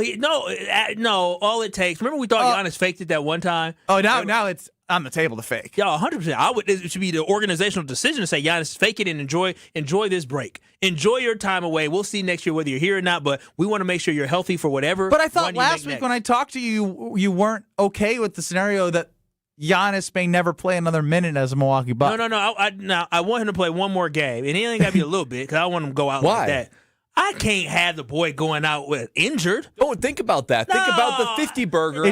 Brad. I'm with. No, I can't. I don't think he should play, but from an emotional standpoint, Yeah, it feels wrong. You need closure to see him dominate the Bucks. You can't tell me that the man who moved his entire life from Greece to becoming a young kid, discovering the world, growing a family, getting kicked out of a table or not getting a table at a local restaurant. He's been he deserves. We want to see him smile at least a little bit. I don't want the first time that he plays at Fiserv Forum to be in another jersey. You know how wrong that feels to think about? True. That's true. I do feel like Giannis long term. I feel like he might be the kind of guy that signs with the Bucks in 8 years. He'd be just for a season or half a season. He gone. He ain't gonna do it. Ersan Ilyasova did that. He's going. Ersan did it because he was actually trying to play. They just need. He was just trying to find a team that would take him. Yeah, no. Giannis is a little different. Giannis is going to go to Greece. He's not going to waste any time because he wants to actually go home and play basketball at the end of the day. So that's probably true. I don't need to see him again. I'm thinking about that championship run in my brain. It just hurts. You don't want to see that. You don't want to see him take the court with these scrubs. He already took this court with the scrubs the whole year. I know, but I don't need to see that again. That's like a bad movie. Strofe, where are you at on the needing to see Giannis one more time? See Giannis one more time. If he's not traded, he's on the roster. He says he's healthy. Do you want to see him play? I can't wait for us to be the 10 seed. Play in. Oh, no. Giannis scoring 63 Brad's points going to be placing bets with Homer that the Bucks are going to win the NBA championship. Yeah. That was still a good bet. I do contend that. 3,000 to 1 odds. You see why? I lost. The team has regressed. They won't have those odds for another maybe 3,000 We're going to see Giannis in a Bucks jersey again. I hope only for a farewell. In the next 12 months? Yeah, it might be a preseason game, but I think we're going to see it. Preseason, please don't let this drag on to the preseason. Oh my God, please! That would mean post draft. Yeah, that'd be awful, Strofe. I'll just say this: today is Groundhog's Day, and doesn't it kind of feel Groundhog's Day-y with Giannis? Does it just feel like we've just been doing the same thing over and over? Brad, you'll love this. The Bucks have the worst odds to win the NBA championship. Of the entire league? Even with Giannis? No, there's no way. The Wizards, Jazz, Kings, Trailblazers, Pelicans, Bucks, Grizz. Oh, we're tied. Pacers, Mavericks, Bulls, Nets are all plus 100,000. You can 100,000. You can put $1. There is a scenario to win 100,000, I believe. $1 wins $100,000. They still have. I'll do it for you. Don't you have to do a $5? Oh, $5 min. So what? $5 wins me $500,000. $5,000. 5,000. Well, your math is off there. Well, I don't know how to do odds gambling. 100,000 plus 100,000. That's $100 for 100,000. So you correct. Need $500, not $5. Got it. $5 to win $5,000. Got it. Wow. I literally clicked it. No, I know that, but before you told me it was more money, so I was hoping to get more money. It's crazy. You were gonna place this. I would throw $5 on it. Yeah. They still have. You the might best as well take a $5 bill and light it on fire. I understand. No. However, or sometimes, Brad, I think we're on the same page right now. Yeah. The Windhorse fingers. Or it could be the best, most unbelievable maximization of $5 in human history. So there's really no in between. To be quite honest, there is no in between. They still have the greatest player on the planet. I mean, there's a scenario where they don't trade him. He comes back. All right, this is the stupidest conversation I think I've ever heard. Yeah, I agree. I don't know. What are we talking about? This is stupid. It's not happening. I was just showing you that they're last to win the NBA championship, and now these guys have turned in. I see opportunity. Props to the glass half full people in the room, but golly, you guys drink a lot of Kool-Aid. They need to. It is about tanking at this point. It is about getting a draft pick. That's what it's all about. The championship window is closed. It's completely closed. Is it locked? It is. It's Closed and locked. locked? Locked as a window It's been bolted in. Oh, wow. There's probably cardboard over it as well. No. You ever been in a prison before? No. Okay, well, let me tell you something. I haven't. I've only been as a kid. They took us there. Let me tell you something. What? As a kid, they take you there. They take you there. And in Whitefish Bay, they took us to a little prison there or jail. Was it a scare tactic? I don't even know. It may be. It didn't work. I mean, I didn't go to jail ever. But there's no windows. The Bucks don't have a window. They're in a jail right now. They're in prison. Wall. All cement wall with some bars. They ain't getting out. This ain't Louisiana. Yeah, they're not even in one with a window. No, they don't have windows in prisons. All prisons? That would be stupid. Why would you have a window in a prison? You can't even give them a little draft? No. A little sunshine? Bro, you are in confinement for a reason. You're telling me there's no prison cells that have a window? Maybe Louisiana because they keep having jailbreaks. Maybe Louisiana's the one place. Do any prisons have windows in their cells? They can break out of the window at some point. If I had 24 hours to plan my escape through one window, I would figure it out. There's bars. Yes, many prisons have windows in their cells, but they aren't. They are typically small, narrow, and designed for security. So there's probably too small. Oh, Kyle, the prison expert, went on one tour at Whitefish Bay and acts like he knows about jail. I've only been to the Whitefish Bay jail as a Boy Scout. Warden Kyle. They told us, if you drink and drive, you end up here. Jason Wilde joins us next. He doesn't drink, so he's good. This is Kyle Brust Nortman. I don't value that. You don't value much. You don't. That's not true. No, that's true. That's true. You guys are coming at me a little too much. On ESPN Wisconsin and the ESPN Wisconsin app.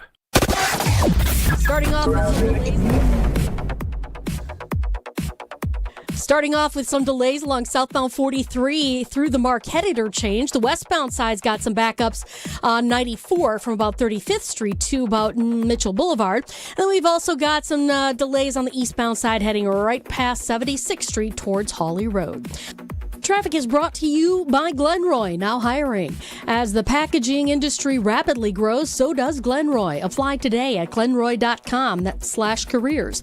That's GLENROY.com/careers. And checking the TMJ4 Storm Team forecast tonight, mostly cloudy skies, slight chance for snow to the south, a low of 11. Tomorrow, mostly sunny, a high of 21. From the WTMJ Traffic Center, I'm Debbie Lazaga on 94.5 ESPN.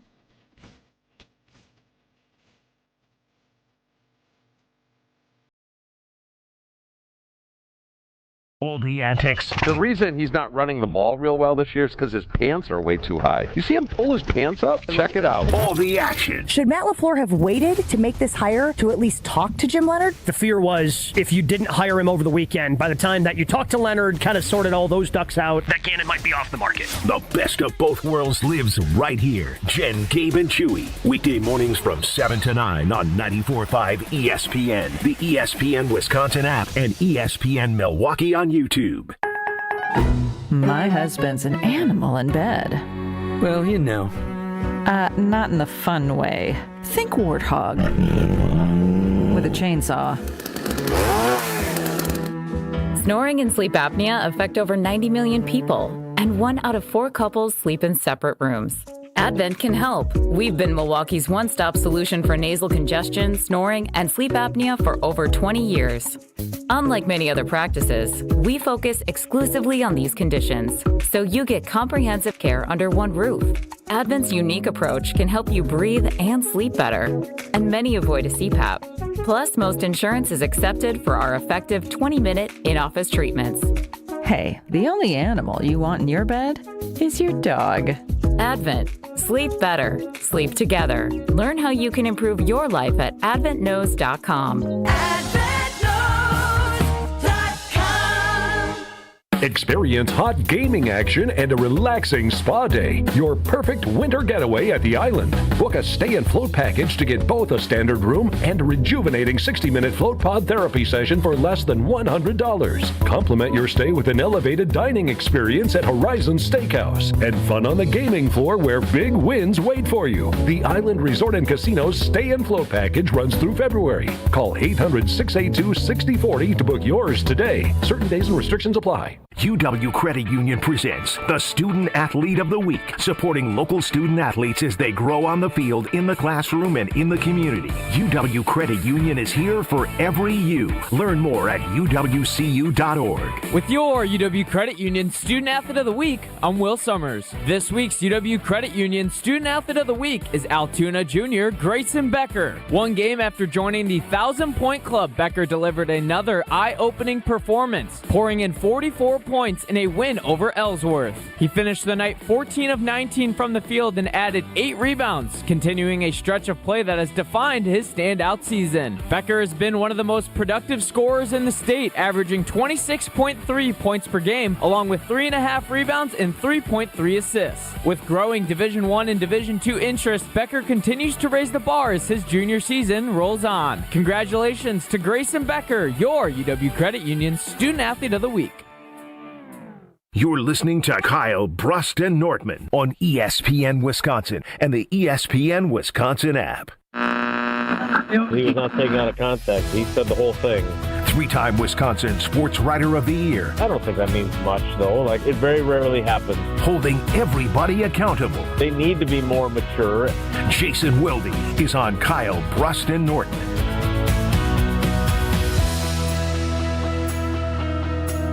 Joining us now on Kyle, Brust, and Nortman across ESPN Wisconsin is the aforementioned Jason Wilde. Listen to Jason on Wilde and Tausch 9 to noon across these very stations. Jason, welcome to Kyle, Brust, and Nortman. Do we have a library of royalty-free music? Like, can I listen to like what we've got in rotation? I know we play one that sounds like a knockoff of one of my favorite bands of my youth, Boston. So I'm wondering, like, are we able to, like, you know, because I got a better idea. Choose my music. I've got a couple things on this, but go ahead, Benny. I was going to tell you to do something off the air, and we'll surprise Jason at the end. I know where you're headed. Yep, that's a good idea.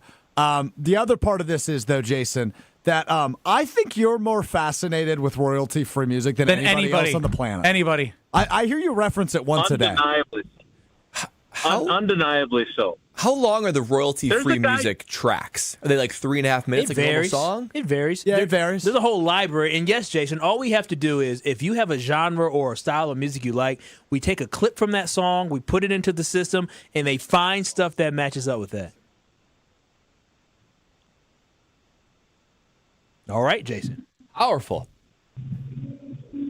Still there, Jason? I don't think so. Hello? Okay. Yeah, you got us? I was very, very confused. Did you hear what I said, Jason? Oh, we got, uh-oh. Hello? Strofe, he can't hear us.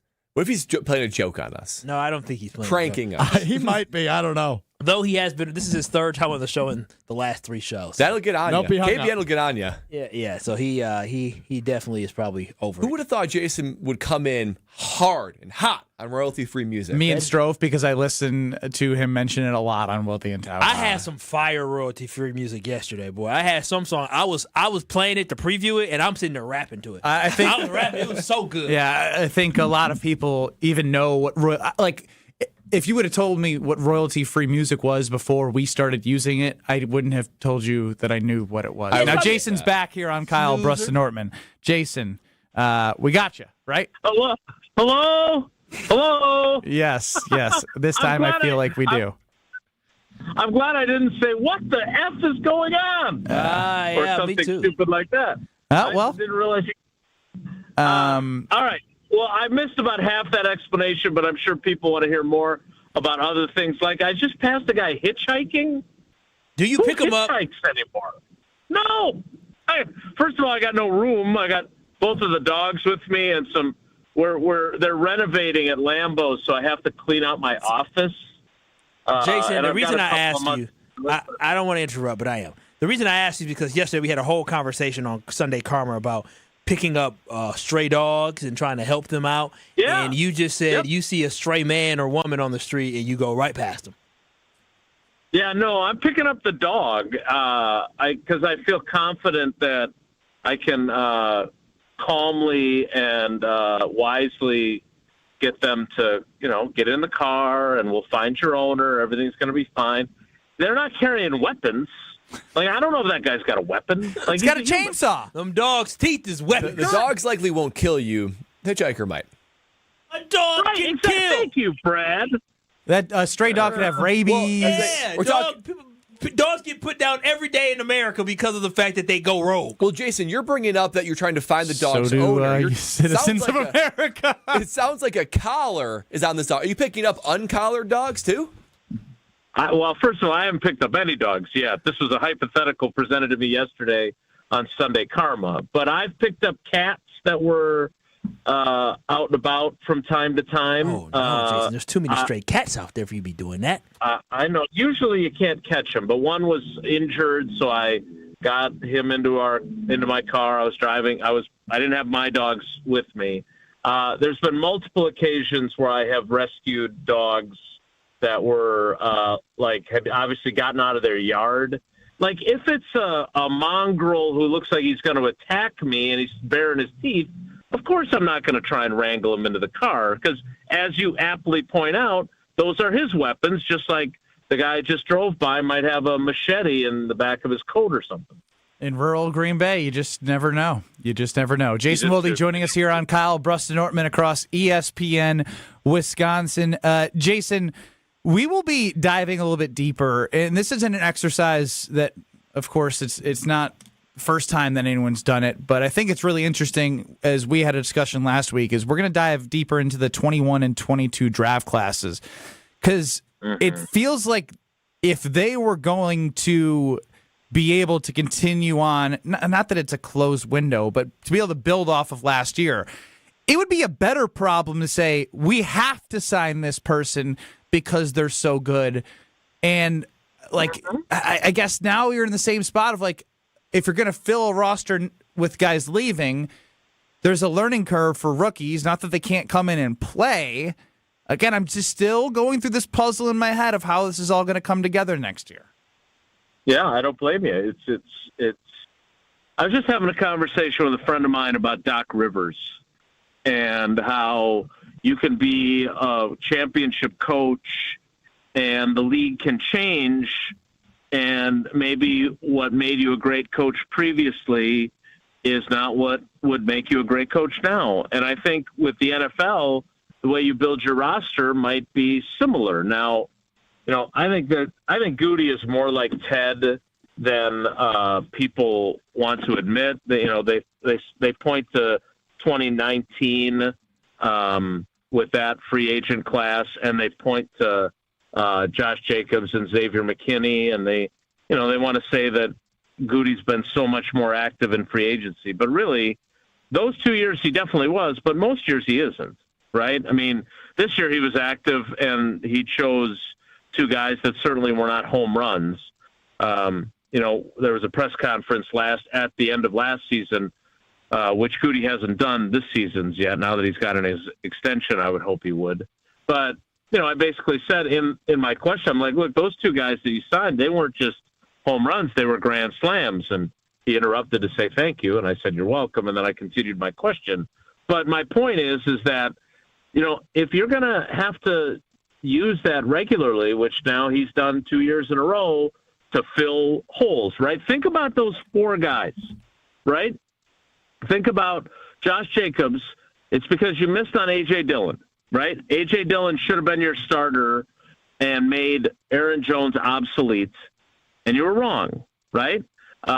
You look at signing Xavier McKinney, it's because you were wrong on Darnell Savage as a first-round pick at safety.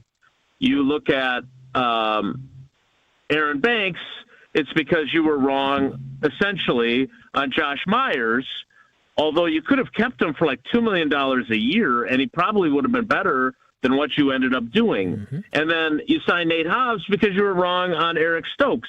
So when you use free agency, it's to fill holes you created by missing on your picks. And what's weird about the scenario that you're going to dive deeper into is that in 21, there's a bunch of misses. In 22, I don't think there's any home runs necessarily or grand slams. Maybe Christian Watson if he was healthy moving forward, but the rest of them are base hits. But now you're not going to keep any of them. Mm-hmm. And that's the way things have changed compared to when Ted or before him Ron were GMs. Like a guy like Sean Ryan would get an extension, right? A guy like Romeo Dobbs would have already got an extension, even if the going AWOL thing might have hurt his chances on that. And Goody's philosophy is, use them up and replace them, basically. And we're going to see that happen in free agency, I do believe. Goody talks to the media on Wednesday at 12:30 p.m. You get the first question, Jason. What are you asking? How long is your extension? And then he won't answer. Yeah, I got to think about that. I have not checked my email. I've been running some errands, so thanks for the heads up on that. Are you coming up? Yeah, I'm going to be on Zoom. They might call on me. I'll put my hand up on Zoom if they still pick people through that. Oh, you better name yourself something else. Jason Wilde's protege. There it is. Yeah, that'll get you through. I don't know. I don't. Well, then you're off the Unselfish Teammate nominee award picture. It's the Unselfish, not Career Suicide Award. Hilarious. Jason, with Micah still being in his prime, Jordan Love's prime window, losing a bunch of free agent guys, and guys you're probably going to let go because of contract reasons. No first-round draft pick. I see that there's probably 8 to 10 starters or contributors that won't be on this roster next year because of all that, and because you've got a quarterback that is still getting into his prime window. Is this the most important offseason of Goody's career so far? I would say it's really, really important. I'd have to think a little deeper on that. I don't want to put you guys too far behind the clock and ramble. So it is among the most important for sure. But my gut reaction would be to say yes because of what you just outlined. Like you made the trade for Parsons. The quarterback contract is still manageable-ish, right? The numbers haven't gone through the roof just yet. You've got some decisions looming on those two free agents I just mentioned. Are you going to keep Josh Jacobs longer term? Are you going to extend Xavier McKinney? Those types of things. So the window, this is a really important window. This is a championship window. And so you need to fill the holes that you either have or that you are creating by not keeping certain people. You absolutely have a lot of work to do. So, my gut reaction is to say yes, this is the most important offseason because of what's at stake. It's not like 2023 where you were transitioning. That was important for another reason, but you were transitioning from a Hall of Famer to your new quarterback. That was important, but this one's differently important. Jason, should fans resist the urge to compare Jonathan Gannon and Jim Leonard for the next 2 to 3 seasons? No, you're a fan. Do whatever you want. You should. I'm now. We do have to consider, compare personnel and all the other stuff. It's not going to be apples to apples, like when I use this example on social media, but like when they drafted Robert Ferguson instead of Chris Chambers, right? It was very easy to compare those two. They both were wide receivers. In this instance, I don't think it's quite as easy to do. And again, I think it's important to emphasize, and look, I tease Brad about where he ranks in my favorite punter rankings. But if Brad had punted at Minnesota, he'd be a hell of a lot lower, right? Like, we love our Wisconsin guys, and we all are provincial about them. And so if Jim Leonard, I think I said this to Strofe on Weekly Wilde, had he done everything the same way, walked on, 3-time All-American, interim head coach, great defensive coordinator, but done it at Iowa, none of us are spending any time comparing him to Jonathan Gannon, even though we probably should, right? So I think, to me, that's kind of how I view this is it's because he's a Wisconsin guy, but that doesn't, I don't think that should be an excuse to say, oh, well, we don't have to pay attention, because I was talking to somebody over the weekend that's really plugged in on this, and the way I understood it is that that LaFleur really wanted Jimmy to be his defensive coordinator, and then the timing of everything and Gannon, and I don't know if he got spooked by the possibility of losing Gannon. I don't know that much. So this about offseason, he really wanted him to be the defensive coordinator again? Like, really wanted? He was all that stuff about him being the leading candidate and there being mutual interest. That was not inaccurate reporting. But again, he couldn't actually interview him until Monday. And so to me, I don't know when we're going to talk to Matt again, but to me, that's like, why exactly did you? Because even if he's going to reply and say, well, I was convinced that Gannon was the right guy. My response would be, yeah, but don't you still owe it to yourself to do your due diligence on other candidates? Like, you weren't the first person the Packers interviewed for the head coaching job. Didn't change the fact that they decided ultimately you were most deserving. But don't you think it was at least worth talking to Leonard again before you said, no, I like Gannon better?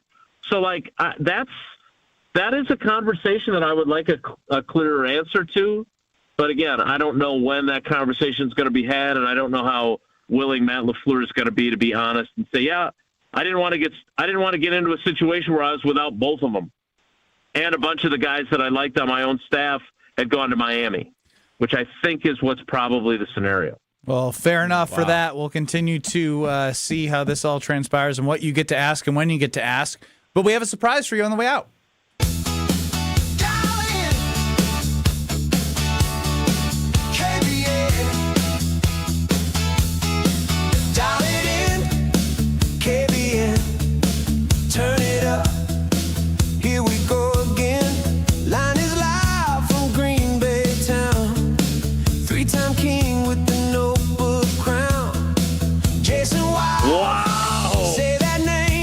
Jason Wilde. Close. Yeah, I appreciate that. That's some poppy 80 vibes. I wrote WILL-DEE. I thought it would nail Wilde.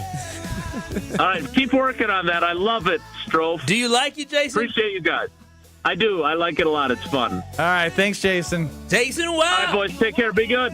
3 times with the ink. It's like the Nationals. Jason Wilde, Jason Wilde, Jason Wilde. Like it's battlefield film from Jordan Love to Cody's plan. Jason Wilde, Jason Wilde, Jason Wilde. The truth, Matt LaFleur on the headset, chasing proof when the cheeseheads need the real. They tune it in 3-time sports writer of the year. Jason Wilde. Oh yeah, Jordan drops. This is Kyle Brust and Nortman. I put my card in, I pump. When it clicks, I pull it out, I put it away, and I move on to my own. That's what she said. Thanks so much, Olte. She pumped and moves on with her life. Take it out, put it in, moves on with her life. Come on, Kyle. Keep up. That's Packers Hall of Famer. That was one of my better ones, and he's confused. On ESPN Wisconsin and the ESPN Wisconsin app. Southbound on 43 backing up a bit from Fond du Lac Avenue down through the Marquette interchange. Westbound 94 is slowing down just west of 27th Street past Mitchell Boulevard. Other than that, we've just got a couple of broken down vehicles here and there. Nothing in traffic that I can see. There's just one in the Zoo interchange area that might be a little bit sticky. Southbound 41 also off on the right shoulder. We have an incident right around at North Avenue. That usually means it's a violator getting pulled over. Traffic is brought to you by Fisco Auto Body. Call Fisco Auto Body to help with all body repair needs. Fisco. And checking the TMJ4 Storm Team forecast. Tonight, mostly cloudy, a slight chance for snow to the south, a low of 11. Tomorrow, mostly sunny, a high of 21. Weather's brought to you by Wisconsin Indoor Golf Center in Waukesha. Another 2-man scramble tournament is underway. Play TPC Scottsdale for a shot at cash prizes. Must play by February 28th. Sign up now at wisconsinindoorgolfcenter.com. From the WTMJ Traffic Center, I'm Debbie Lazaga on 94.5 ESPN. Brewers mini ticket plans for the 2026 season are available now with 6-game, 12-game, and build your own plan options. You can pick or build the best plan for your schedule, whether you're gearing up for tailgates under the sun, the thrill of the home runs, or the eruptions of walk-off wins. Brewers mini plans have you covered for the 2026 season with specially discounted ticket rates and more exclusive perks in each plan. Check out all the mini plan options available for 2026 now at brewers.com/ticket plans. Many wins. Many wins. Waiting at Potawatomi Casino Hotel Milwaukee. This February, you could break the bank and get down with a share of $300,000 in prizes. Bust out your rewards card and play to earn entries. It all goes down with Thursday drawings. Break the bank. Only at Potawatomi. More info online. Must be 21 and a rewards member to play. The Superb Owls Squares contest is back, and it's a total game changer. Listen to Jen, Gabe, and Chewy all weekend. Get your squares during the show, presented by Professional Construction, Inc. One lucky winner takes home a virtual interior design service valued at $500. Perfect if your space appears to be in a rebuilding year and not championship caliber. Call an audible and let the pros draw up the winning play. Learn more at ProfessionalConstructionInc.com. Listen to Jen, Gabe, and Chewy for Superb Owl Squares this week on 94.5 ESPN. Prizes, flyaways, even cash money. You want it? We've got it. Find a list of all contests and official rules by visiting ESPNWisconsinContests.com. That's ESPNWisconsinContests.com. Start your Milwaukee weight loss program now to lose weight fast. Many lose 20 to 30 pounds in a month or two. Call for your free consultation. 262-235-3980. 262-235-3980 or online at MilwaukeeWeightLoss.com.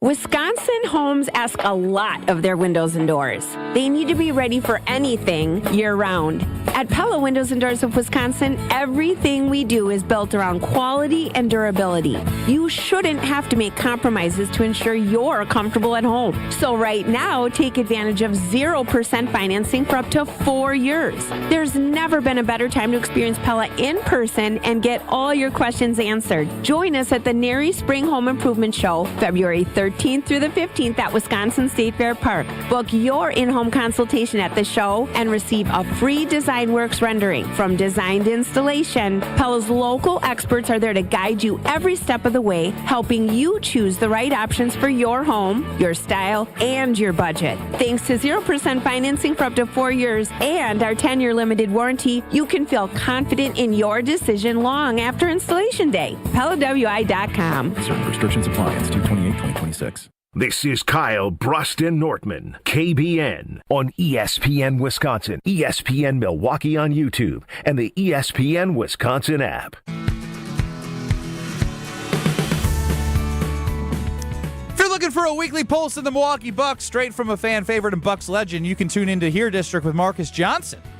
A Bucks Plus audio production, Marcus and his son Chris, a 95 UCLA Hoops champ himself. They talk everything happening in the Bucks world and are joined by some of the biggest names in basketball, and they will answer your questions too. Stay on the beat of the Bucks and find Here District now on Bucks.com/Puck/Plus, the Bucks app, or wherever you get your podcast. Big thanks to Jason Wilde for joining us here on Kyle Brust Nortman. If you missed any of that, go back to the ESPN Wisconsin app, or you can find us on YouTube at ESPN Milwaukee and at ESPN Madison. Probably one of the more noteworthy things that we talked about there was how Jim Leonard was considered a top candidate, not just in the past when they interviewed him, but also this year.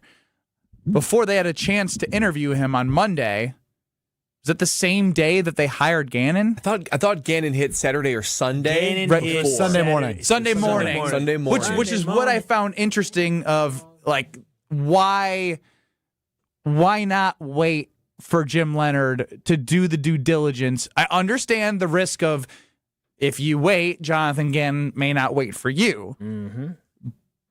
But is it worth the risk for somebody that you wanted more, right? Especially that you have interviewed in the past. I mean, reading between the lines, I know he'd probably like to be closer to home based off what I remember at his end of his time in Wisconsin as the interim head coach, right? Like, part of the reason why he didn't want to get back in the NFL was he wanted to stay close to home. And so this could have been a win-win. Now it's not. Do you wish they would have waited? They should have waited. I mean, to wait 24 more hours, even just get one interview. What if Gannon's gone? What? What if Gannon's gone then? He's gone.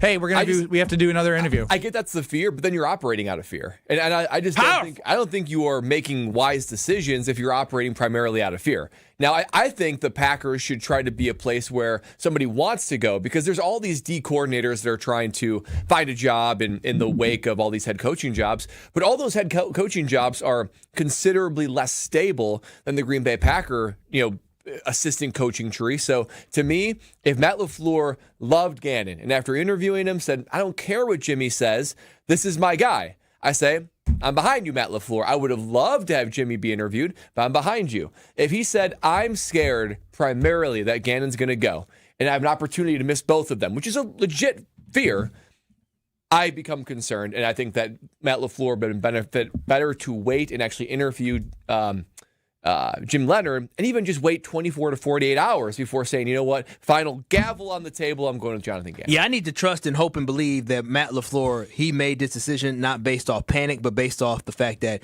Jonathan Gannon was his guy. There's one thing to have wandering eyes and thinking, okay, well, Jim Leonard is pretty good. I did like him a couple years ago. You use the word trust, hope, and feel a lot with this Packers coaching staff and general management staff. Well, when you don't win the championship, that's all you can do. And so I would hope that Gannon wasn't his guy, and it wasn't I'm going to panic because I don't want to miss out on a really good candidate waiting for another candidate. So if it is true what Jason Wilde said, that he was enamored by Jim Leonard and he really was really interested in him, then I'd be disappointed that he didn't wait for him, because you cannot allow the potential of what you could miss out on to keep you from getting the person that you think is a perfect fit. If he thought Jim Leonard was a perfect fit, then what he does is he puts a full court press on getting Jim Leonard back to Wisconsin, into Green Bay. And I wholeheartedly believe if he really wanted Jim Leonard, he could have got Jim Leonard. I think he would come here over Buffalo simply because of what Ben talked about, is the proximity to home and him wanting to be closer to home and the opportunity to coach and be on the team that has, as Brad said,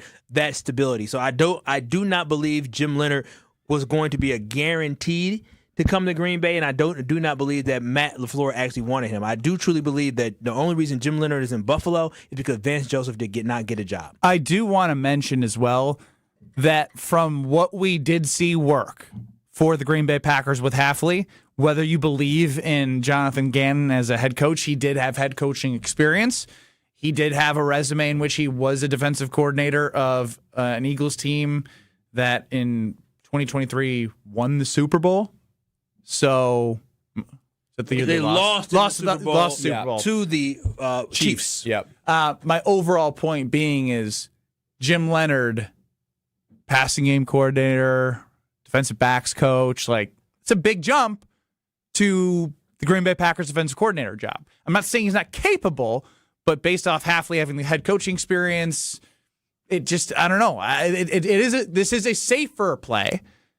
But if they really loved him, then we'll have to compare and contrast the rest of the next 3 years that they're both defensive coordinators and go from there. It's going to be impossible not to compare them, because the Buffalo Bills I think did Jason Wilde tweet this, Strofe? Did he say this is going to be the new Kevin King, TJ Watt, who we should have got instead? I don't want fans to do this, but if this is true, right, it's one thing if we were just thinking we wish we wanted him. But it's another thing to know that Matt LaFleur wanted him. If Matt LaFleur wanted him and he went with his number 2, then yes, we should compare. But my whole message to everybody was, let that go. Jimmy Leonard wasn't going to come here. We got our guy.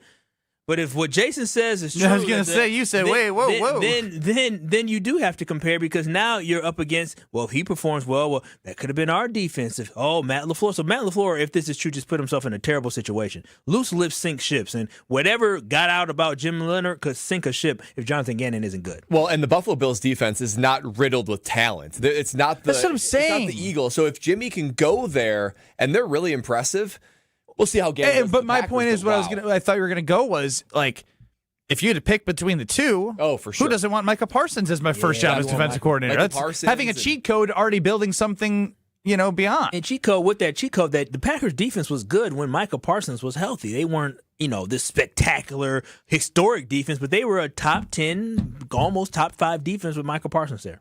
All right, well, definitely going to be doing the comparison no matter what now. Just going to say that out loud.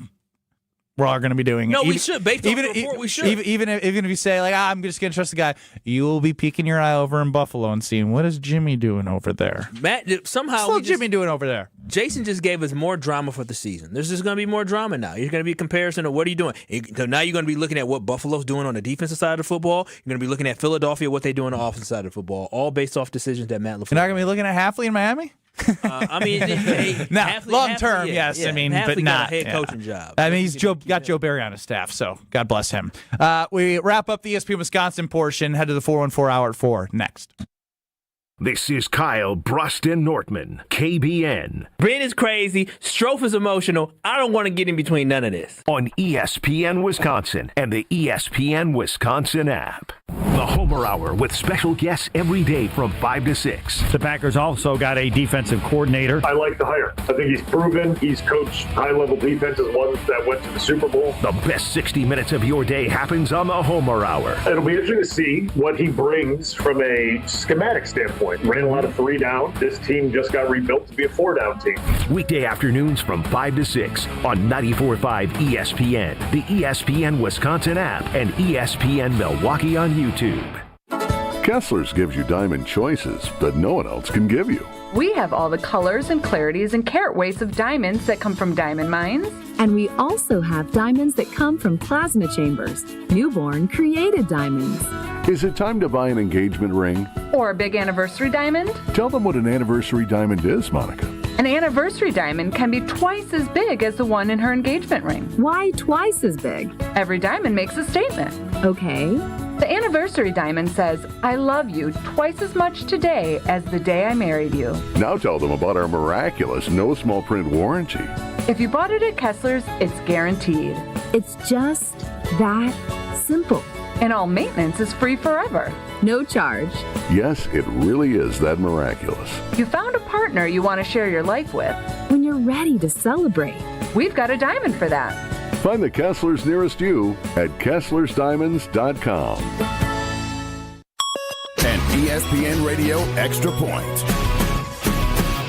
with Chris Canty. I just think that when it comes to the level of criticism, the level of scrutiny, I know that a lot of people in the media and in fan bases across the National Football League don't like to blame Josh Allen for the shortcomings of the Buffalo Bills. That now all has to change. Similar to what we saw last year with the Cincinnati Bengals and Joe Burrow, how the conversation shifted after Burrow made all of these demands, wanted all his guys paid, and the Bengals acquiesced to that. This all changes now when it comes to how we grade Josh Allen moving forward. If he doesn't get to the Super Bowl, it's no longer about the Bills organization letting Josh Allen down. It's about Josh Allen letting everybody else down because of all of the power and control that they have ceded to him. Joe Brady himself referred to Josh Allen yesterday, and he called him the leader of the organization. Damn it, it's on Josh Allen now, nobody else. For 100 days, I'm going to cross the 7 continents because the answers to everything important are out there at the edges of our world. I'm stepping into the unknown. Where are we going? To see our planet as it's never been seen before.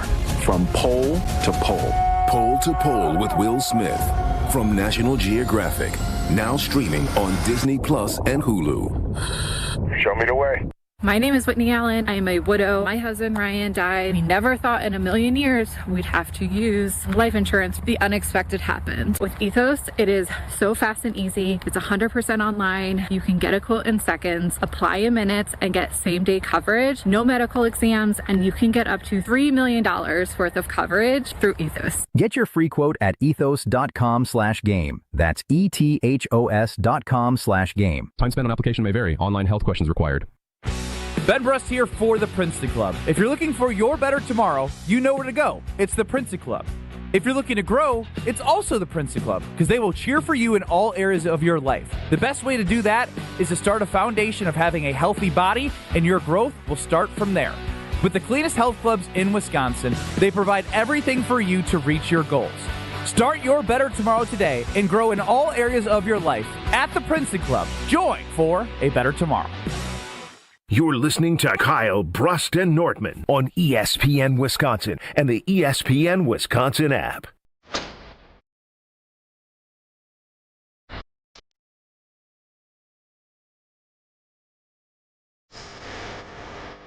I am #done with Alex Strofe. It's Kyle Brust Nortman across ESPN Wisconsin. Oh, really? Finally? Seems harsh. Finally? Just like that? I was finally in town. I was looking forward to playing pickleball.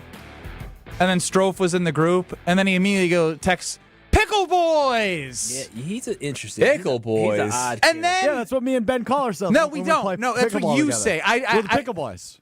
With an S or a Z? Z, of boys? course. He added a Z. Pickle Wow. Boys. Yes. Oh, he's so cool. He won't shut up when you play. Just won't shut up. He will not shut up. Just will not shut up. I could see that. I talk a He little just bit, yeah. he stands straight up. He's never in an athletic position. You never crouched down. He's Have never you never crouched down like ready to go. He just stands. Yeah, my arms are so long I don't need to. No. What? See, but you're slow. You can't move. Wait. In pickleball, do you not move laterally? You at do, all? but he No, just you do. stands quick there. movements, right? You do. Well, then what do you mean you're standing up straight? You have long arms. Well, you gotta he's move. just once a- I'm near the kitchen, I he's- don't really need to move much. My He's arms are just a big, tall dope out there that won't shut up. Dope. That's Are the Pickle Boys dead? Oh, they're dead. They were never alive. I was never a pickle boy. He's a with pickle him. boy. He just doesn't want to admit it. Look at him smile. He No, loves being a pickle boy. I'm smiling at my image of watching him fall, literally look like he's going to fall every second he moved laterally. When him and I are on the same team, we unfortunately lost in the only game we I played together never on Saturday. lose a 3-game series. These were all 1-game series. Yes. You don't understand. I haven't lost in 6 months, and then we have 1-game series, and I lose with you. And I'm furious. Yeah, so we lost. Oh, that's why he's mad. You take ownership for the loss? Oh, definitely. I was not on my A game on Saturday. What is his A game? Ben's only played with me twice, so he's never seen my A game. I played better the last time we played. His A game comes out every 8 times. Yeah, that's probably about right. But the nice thing about us is we're both tall and we're both lanky, and when we get up top near the kitchen, nobody can get a ball past us. Well, they and did. We just You lost. Well, he was standing not near the kitchen. Yeah, he was we standing in the struggled. middle.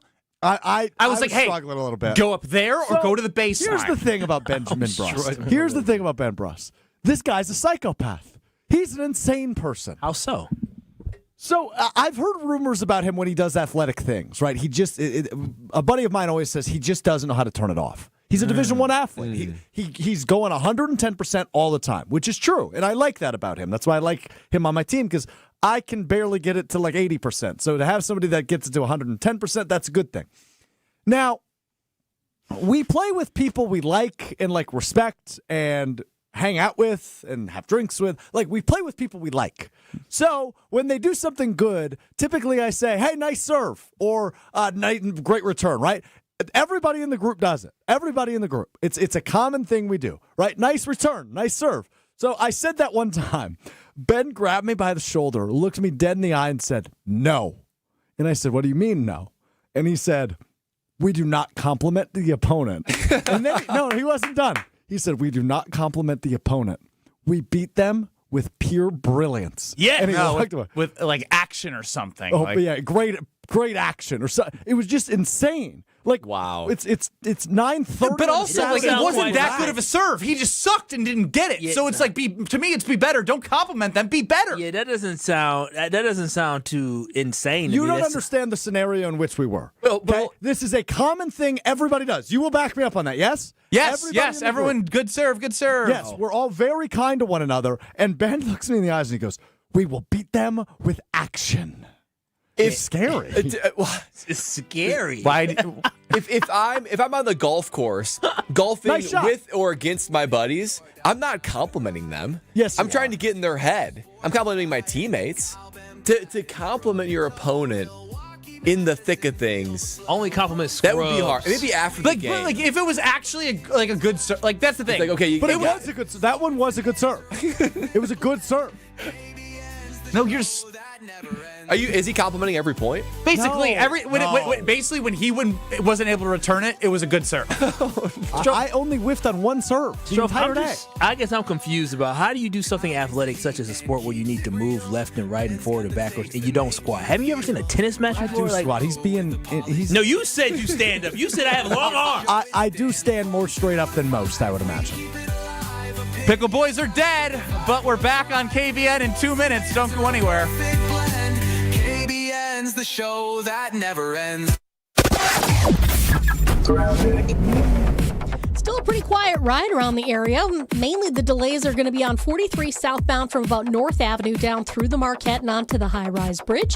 Westbound 94 from about 27th Street to just past Mitchell Boulevard. And eastbound from just before 76th Street all the way to Hawley Road. The rest of the system is actually still rolling along pretty well. Traffic is brought to you by the Neal Group. John Neal and his team know how to minimize your taxes to keep more money in your pocket. Visit nealgroup.net to learn more. That's nealgroup.net. And checking the TMJ4 Storm Team forecast. Tonight, mostly cloudy, a slight chance for snow to the south, a low of 11. Tomorrow, mostly sunny, a high of 21. From the WTMJ Traffic Center, I'm Debbie Lazaga on 94.5 ESPN.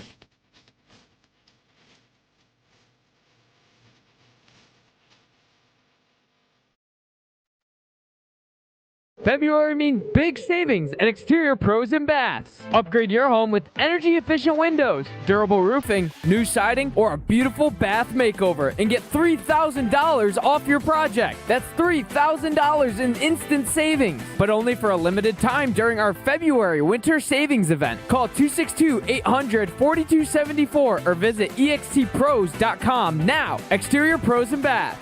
Big savings done right. Grab the dial and crank it up, baby, because Potawatomi Casino Hotel Milwaukee is spinning its Winning Hits collection. Over the next 3 months, you could win a share of over $1 million in prizes. On top of thousands in cash and reward play, you could win one of 3 new Ford vehicles in the grand finale drawings on March 27th. Just play with your rewards card to earn entries. Press play on the Winning Hits collection, only at Potawatomi. More info online. Must be 21 and a rewards member to play. Tune in to KBN every day at 2 o'clock. 94.5 ESPN is WKTI and WKTI HD, Milwaukee. A locally owned Good Karma brand station. Broadcasting live from the Gruber Law Office's One Call That's All studio at the Avenue in downtown Milwaukee. This is Kyle Brust Nortman, KBN on 94.5 ESPN. The ESPN Wisconsin app, and streaming live at ESPN Milwaukee on YouTube. The 414 Hour on KBN is brought to you by Siding Unlimited. Siding Unlimited is Wisconsin's leader in Pella window installation. Looking for new windows, siding, roof, and doors? Visit them at sidingunlimited.com. It's the 414 Hour at 4 on KBN. Pickle Boys. Pickle Boys. Oh, you guys set me up. Pickle Boys. Pickle Boys. And it's not hitting as good as you guys thought, too, is the best part. The Pickle Boys are dead. I never want to play pickleball with Alex Strofe ever again. If I see his name on the text, I will be then canceling and staying my ass home, then getting frustrated with somebody who's standing straight up, unathletic, talking all the time, making jokes in between every point, saying, looking at me and goes, Ben, I'm going to take over now. Ben, I'm going to take over now. Yeah, Brad, you laughed at that. Could you imagine me in the moment be like, shut up? I couldn't. You don't say I'm going to take over now. Has he ever taken over? No, yes. He says it. You've taken over? Definitely. How so? I had a couple good points on Saturday. I mean, takeover is like you just go on a run where you put the team on your back. I went on like a 5-0 run on Saturday. Have you ever been really? It was after Ben left. Oh, okay. My best work was when he was gone. My brother chimes in on YouTube. Strofe wouldn't last more than 17 seconds into the Brust Family Olympics. He would be in a puddle of tears. We did a Brust Family 10-sport Olympic event back in the day. Count me in. No, you're on the outs. The Pickle Boys are dead. Your athletic abilities. You can't. See, here's the thing. You said the Pickle Boys never existed. You saying they're dead. Jeez, you got me. All right, you got me. Ben Brust, Kyle Wallace, say Brad the Pickle Nortman. Boys had a good run. Say it. The Pickle Boys existed, and I never want to talk about them again. Alex Strofe's running the show, 800-990-3776. If you show up and have like intensity and get in the stands and shut the bleep up and like just focus on the competition and win, then the Pickle Boys can be back. Have you guys ever played one? Which is the antithesis of who you are. Never one-on-one, but we should. Now that would be fun. I'd get smoked. He's super athletic. I'm not. Well, yeah. Yeah, I'd get smoked. I'd do it. I like playing pickleball. Could he score a point back? No, actually, so here's the thing. No. Somebody suggests this, and I actually want to do it. I want to play to 11, ones and twos. You get twos? Basketball? Yeah. You have 10. You got to score one basket. Ooh. Is it make it take it? Could you do it? Is it make it take it or no? I'd win 10 times out of 10. Well, he's got to make one. And the game's over. Is it make it take it though? Because if it's make it take it, he may never touch the ball. I would probably do not make it take it. Oh, well then you have a chance. That means every time he scores, all you got to do is shoot it. Oh, I'd win. Wow. There's no way I wouldn't win. I just can't let you go on an 11-0 run. Well, I mean, you can't stop him from scoring. It's not about you. It's from you just getting the bucket in. Yeah, could he defend you well enough so that you wouldn't get one Don't get me wrong. Because he will score every time. I'd turn it over a few times. By all means. No doubt. I don't think he would get a shot off. Oh, yeah, I would. Yeah, I would. I'd win. I just need to score once. Yeah. I think if we played true, no, I'm not going to say. I'm not going to. That's an absurd. True. Excuse me. What are you going to? I'm not going to go that far. What? True. 10. I actually think there's a chance. If it was like 8 points, I'd say Ben will for sure. Yeah, win. 8 is where I start going. I think I could still probably win, but it'd be 10 harder. is like. Do you think you're stopping him from scoring? Yes. No. Strofe, I just need you to understand this, okay? Ben is 6'1". Yep. And he's shorter than me. Yep. But no, shorter than me. Good point. But he's significantly stronger than you. Right. And so here's faster. So here's the thing in basketball. All he has to do is literally drive past you or post you up, and you cannot stop him. Just because you're tall doesn't mean you're going to be able to stop him. Here's the thing you forgot. I got long arms. No. I don't think you understand. I don't need to extend my arm to create space to score on you. I'm going to swat that bleep out of here. No, he's the John Henson. Get out of my lane. Get out of my lane, short boy. He's losing because he has no strategy. I'm less concerned about short how he boy would doesn't stop belong Ben. in my lane. I'm curious on what how do you mean he less thinks he would concerned? score. Less concerned on to stop me? Because he won't. But I'm saying, I'm curious how you would score. That's the only route there. The problem is, Brad, he thinks he can score by actually trying to drive on Ben. The only way you can score is literally he gives you the ball and you shoot. Shoot it right away. Because as soon as you dribble, you locked up. And then all of a sudden, once he's on you, you can't do anything. You need to. What are you shaking your head? Shaking his head. Are you Allen Iverson? Are you going to cross over, go between the legs, spin move? I guess I'm forgetting that Hall of Fame coach Bo Ryan has famously said Ben Brust is the worst defender he's ever coached. Yeah, Division I at a team that went to the national. He also told me in my senior year that I had the most development of anybody that he's coached. Ben, your senior year was over a decade ago. Let's close the yearbook for a moment.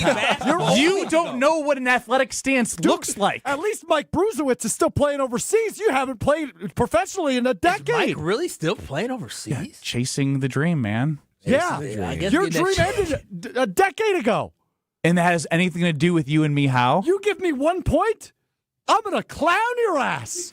All right, it's happening. You're going to be the saddest washed-up athlete clown your ass. in the state of happening. Wisconsin. It's happening. You know how I looked at you at pickleball and said no into this? I am going to put your mind in a pretzel. No. Here's the thing. Me smiling, me laughing, me talking. It's been in your head for 2 days. That's because we were on the same team. Yeah, you brought it up today, buddy. We were on the same team. We are one-on-one. The mental warfare, you will end up in tears. Run circles around you. I run circles around you. You don't With or without the ball? Oh, both, baby. Oh, yeah. Both. Because all I'll need is one possession, one bucket. Bye-bye, Benny. Didn't even break a sweat.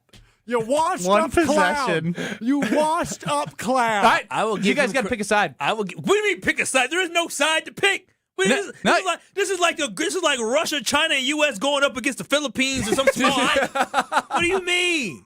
What are we talking about? This kid doesn't stand a chance. He's an island of 200. 300 million people. He stands no chance. He's the undeveloped island. At least the Philippines, they're like a... The Philippines, I'm sorry, to the they're Philippines. Like a people, like a tribal... That was disrespectful. It's like a tribal group that you just located existed, and they still have like sticks and huts. That was disrespectful to the Philippines. I apologize. I apologize for anybody who is from the Philippines and I disrespected them by comparing you to With all due respect, Strofe. Time and place, bud. Unbelievable. I can't believe dude really said that. I can't believe he really thinks, because Brad, I'm telling you, like the only way he had a chance was just catching it and shooting it. The fact that he was thinking something else. Greg Scalzo, Josh DiMaggio are going to be play-by-play in color. I can't wait for this. You guys want to be referees? Ref what? We need a ref. What do you need a ref for? You need a ref. Charge! He charged! You know he's going to, every time I try to dribble the basketball, he's going to slap my wrist. So I need a ref for that. You think he's going to reach in on me all the time. I don't think he's going to reach. I think he's going to try to body you. I'm just going to take the ball. Brad, the thing you forget is he's going to overcompensate. He's going to overthink this. He's going to overtry defensively. No. I'm not actually a target. I'm not a threat. But the thing is, he's going to treat me like I am one, and that's where my upper hand comes. So wow, how do you score? That is a crazy argument. How do you score? He's going to overreach. I'll just go around him, and I'll lay it in. Boom, ball game. So wait, you think you have the acceleration to go around Ben Brust and lay it up without him challenging you at the bucket? Kyle, you're missing the entire thing about this. I need to score 1 point. My problem is that you think getting to the basket is your best course of action? You think that? You think just not? Wait a minute. Aren't you supposed to be a 3-point specialist who hit a three-quarter shot? Like, shouldn't that be your goal? You get 10 attempts. I'm literally asking time and place, and he just wants to talk like he does when we play pickleball. He won't do this.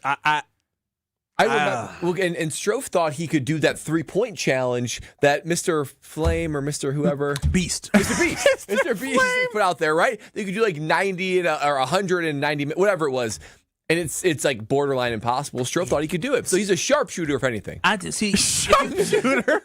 That if you've ever seen The Office, right, and you saw the basketball episode, I feel like he's Stanley. That's the way he dribbles. Like, I feel like he's Stanley. Maybe he's better than that, but my vision of athletic ability of Strofe is him being Stanley, bouncing the ball. That ball's gonna be. Oh man, he's so long, and actually, what we need to do is just video like you just throw him a basketball. And we're just videotaping him standing there. You throw him a basketball and you just say, make some moves. And then just see how he just like dribbles and plays. Show off your handles. I've never seen him do anything athletic. Most people have videos of childhood or playing some type of sport or doing something athletic. I'm yet to see Strofe do anything athletic. Yet to. You've seen attempts. 1 point. You guys are missing the most important detail of this whole thing. He is giving me a 10-point lead. Do you not think you get gassed? I don't. One possession, Kyle. One bucket. That's all I need. You think you'll score in the first possession? If you give me space, I'm pulling the 3. If I make the shot, the game's over. That should be your only strategy. I know. I have multiple strategies. No, did you pump fake? He has multiple strategies. Let me see your pump fake. Pump fake in the camera. Let me see your pump fake.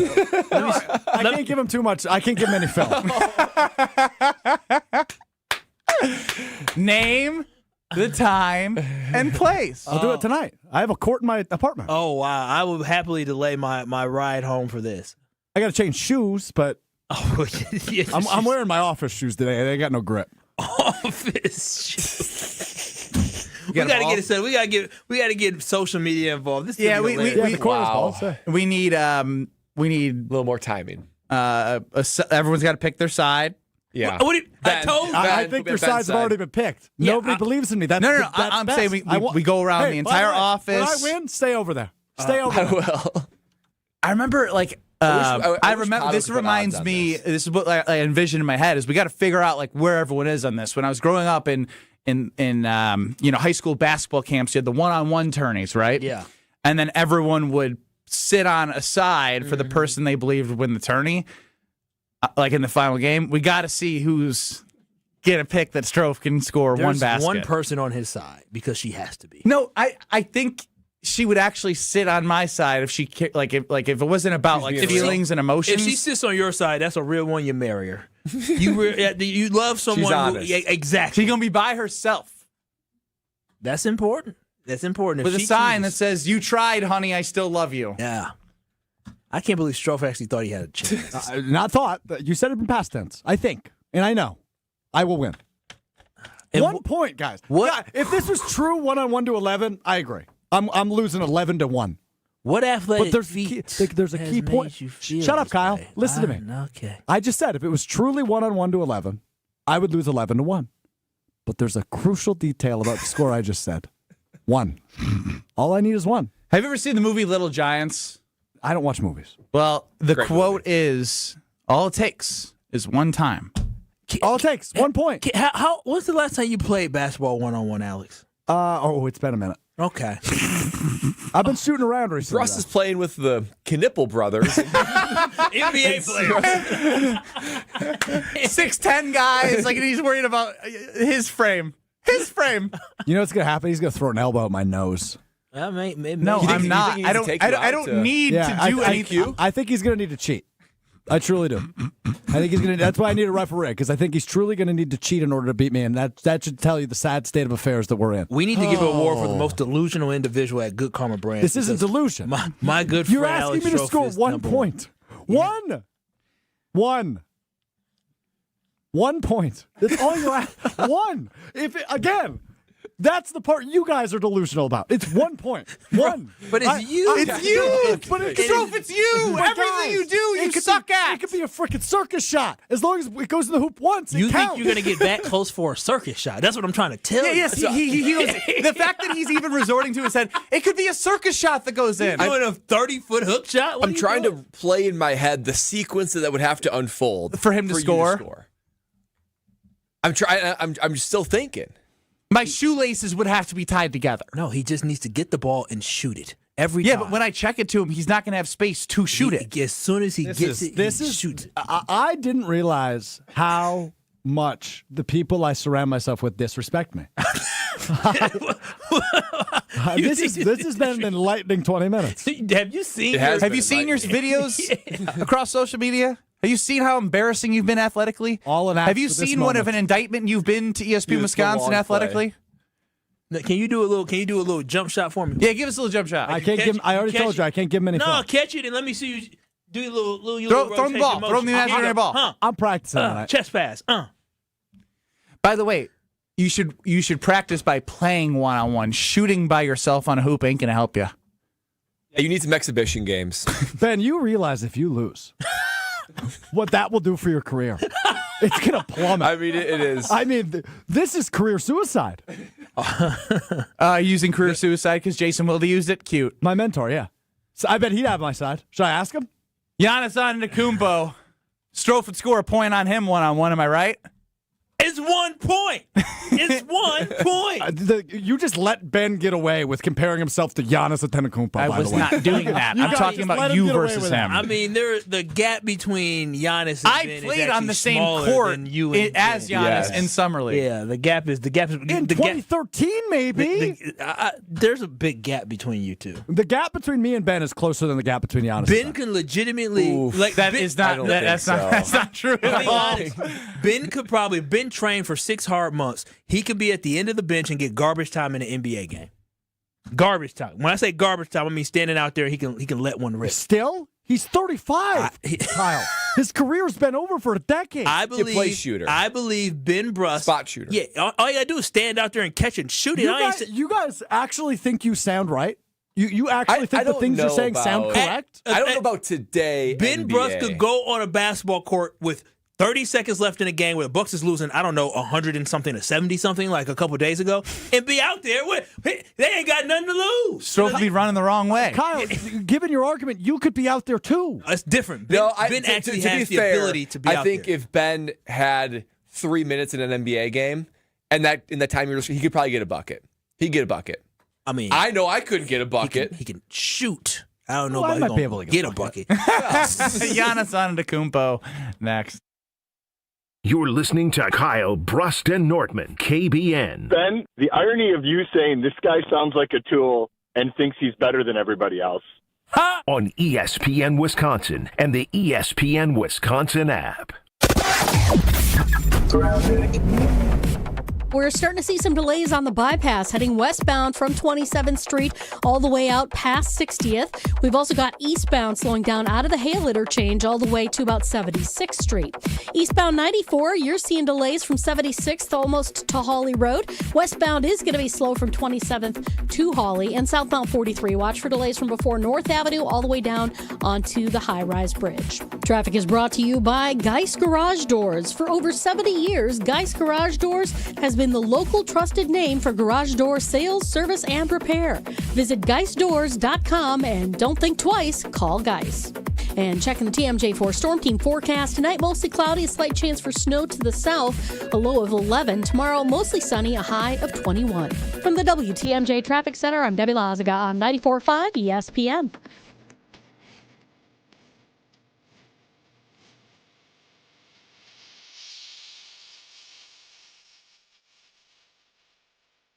With Wilde and Tausch, you won't miss a play. I'm going to tell you this, there will be more scrutiny, so I think he better get off to a fast start. Presented by Pella Windows and Doors of Wisconsin. Because I can already picture whomever we play right out of the gates. I got a hunch the old Fire Gannon hashtags are going to be warmed up and ready to go if things don't start well. He is not going to have a ton of built-in grace at that position. Weekdays from 9 to noon on 94.5 ESPN, ESPN Milwaukee's YouTube channel, and the ESPN Wisconsin app.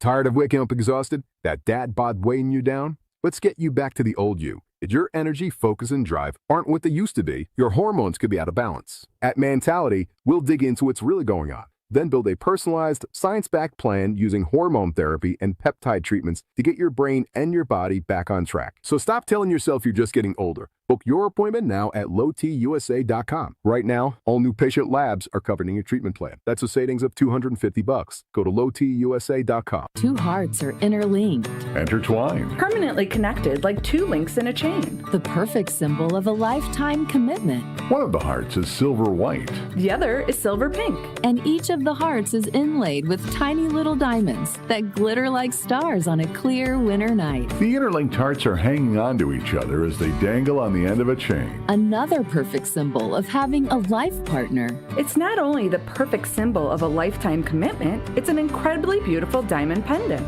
Just $238. The Kissing Hearts Diamond Pendant is part of the Kissing Hearts collection at Kessler's. Even though it's just $238, it's still one of the most expensive things in the collection. I'm buying the two-tone Kissing Hearts cross. The mother and child is spellbinding. There's a Kissing Hearts ring. Kissing Hearts earrings. And 19 other Kissing Hearts pendants. Happy Valentine's Day. Happy Valentine's Day.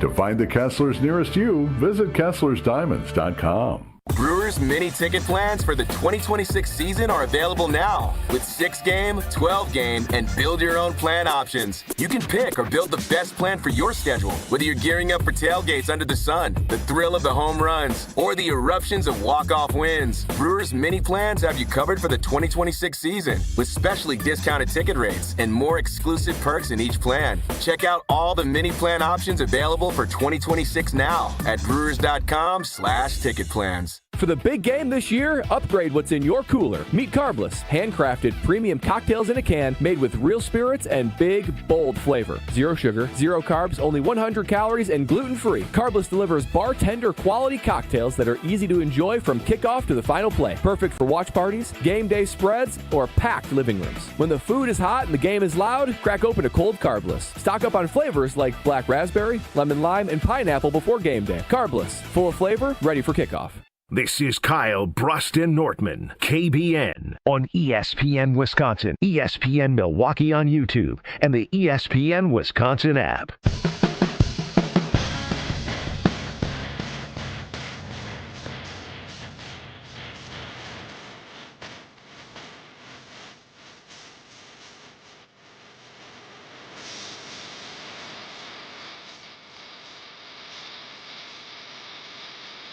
'26 could be your best year yet, but it surely won't be if you got pain in your knees, your hips, your shoulders, or your back. But luckily, QC Kinetics is the nation's leader in regenerative medicine, and they're right here in the Milwaukee area.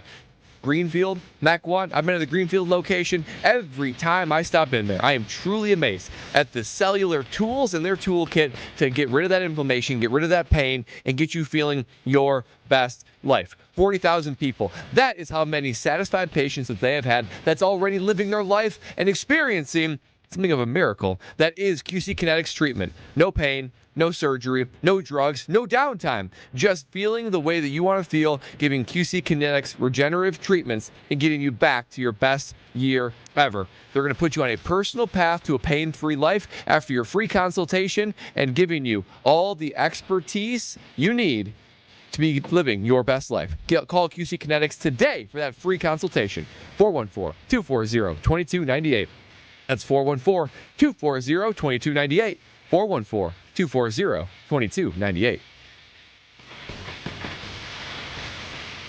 Ben Brust, Kyle Wallace, Bradley Nortman, Alex Stroh's running the show. 800-990-3776 is the Carbless talk and text line. I want to know if you're drinking the same Kool-Aid as Evan Cohen from Unsportsmanlike. Evan Cohen, Chris Candy, Michelle Smallman. Here is Evan Cohen on what the Bucks should be doing at the trade deadline. The team that has to make a move by Thursday, obviously, the Milwaukee Bucks. But don't trade Giannis. Get everybody else out of there. Take advantage of the fact that you have Miles Turner that teams would want, and he plays well actually with Giannis, and actually get as much off the books, get as many potential young players and picks, where if you could ever convince Giannis to stay, it could be because, hey, look what we have the opportunity to put next to you by Thursday. I would try to subtract, and I would not subtract Giannis. I would not trade Giannis by Thursday if I'm them. You still have a shot here. He has not technically asked out. In Shams' reporting, there's 2 options for his removal, now or over the summer, and I'd wait for the summer if I'm the Milwaukee Bucks. I think at the end, we all agree, wait for the summer, but ain't no way trading everything possible to get even younger is going to help convince somebody who wants to win a championship in the years that it takes to build something to win a championship is not going to have the patience to do so. Yeah, I almost wish that Giannis could hear Evan, and then Giannis could say back, well, how am I going to win a championship then in the next 4 years? Because I think Giannis has 4 to 5 elite years. Young players and picks, especially the way that John Horst picks them, I mean, this team has no level of assets. You could be under the assumption that they use those picks to trade for players. Oh, please don't. You could do that. Yeah. Or maybe if there's a couple of lottery picks this year. Horst has been aggressive with his picks. He likes trading picks, man. No. 5 second rounders for Jay Crowder. Yeah. He loves trading picks. You're going to, if this were to happen, you'd be desperately trying to revamp it, and I think that you're even further away. Giannis has made it clear he wants a second championship, and he's going to be in his prime for 4 to 5 years. In 4 to 5 years, Milwaukee Bucks will not be able to figure out how to get young players and picks to play with Giannis. It would be nothing but a prayer and a hope to have Giannis be able to have faith in the Bucks organization, be able to pull this off. So even though it sounds good, the best way forward is just a separate. Yeah, the Bucks needed to convince Giannis that they needed a gap year, that this could have been a gap year. Y'all know what a gap year is? Oh, gap year? The Bucks needed a little bit of a gap year to be like, hey, Giannis, listen, we're going to suck this year. All right, but we're going to suck this year, but what we're going to do is we're going to build everything for next year. But unfortunately, the Bucks weren't able to do that, and they got extremely aggressive, and they got Miles Turner, and they tried to sell us on the fact that, this team is going to be better, when in reality, it's just not good. And so this would have been a great idea if you would have taken this year to truly say, we're going to aim for 2026, 2027 season, but the Bucks went all in as they could. Not even getting Miles Turner. Yeah, not even getting Miles Turner would have been taking a gap year. Not waiving Damian Lillard and then allowing for him to go sign somewhere else, and then you're saving that $20 million for the next 4 seasons now. So the Bucks failed at doing that. So this is a smart idea if you would have went about it properly, but now it's just entirely too late, and you can't convince Giannis to sit here and wait the next 3 years, because Giannis will be my age, mid-30s, by the time the Bucks were going to be ready to compete again if you go this way. So it's over with Giannis. That's what people need to understand. It's over with Giannis, not because he hates Milwaukee, but simply because he wants to win. Even if you fire sale, how much can you get for these guys? You can get some first-round picks, maybe. That's not very compelling. He gets first-round picks, maybe. I think Miles Turner could maybe get you a first-round pick. He's a 10-year vet with a monster contract. You're almost offloading it for your back. And then if you trade him, you got to match player contracts. Kyle Kuzma may get you something. No. Something? In the future, a swap. This is not compelling for Giannis. Bobby Portis can get you something. 4 years ago? I know he's shooting a high percentage. It's great and all, but he's not the same player as he was even 2 years ago and what he could provide. I mean, if the Bucks is giving up 5 second-round How old picks is for Bobby Jay Crowder, now? Bobby's 32. 32. Wow. Maybe he's only 31. 30. He's still young. He's still young. BP's still young. To think you can get a mountain of young players and draft picks from this roster, it's just not going to happen. The only asset on your team is Giannis, because you don't have anything going forward much anyway. You Bobby might get a get little you lottery 5 pick this second-round year. picks. I mean, no, I do agree, because a lot of this does get caught in the frame of the Giannis part of it. But if you don't think Giannis is going to be here in the summer, well, they should be offloading and dumping picks regardless of the Giannis situation. Noah in the 920 on the Carbless Talking text line 800-990-3776.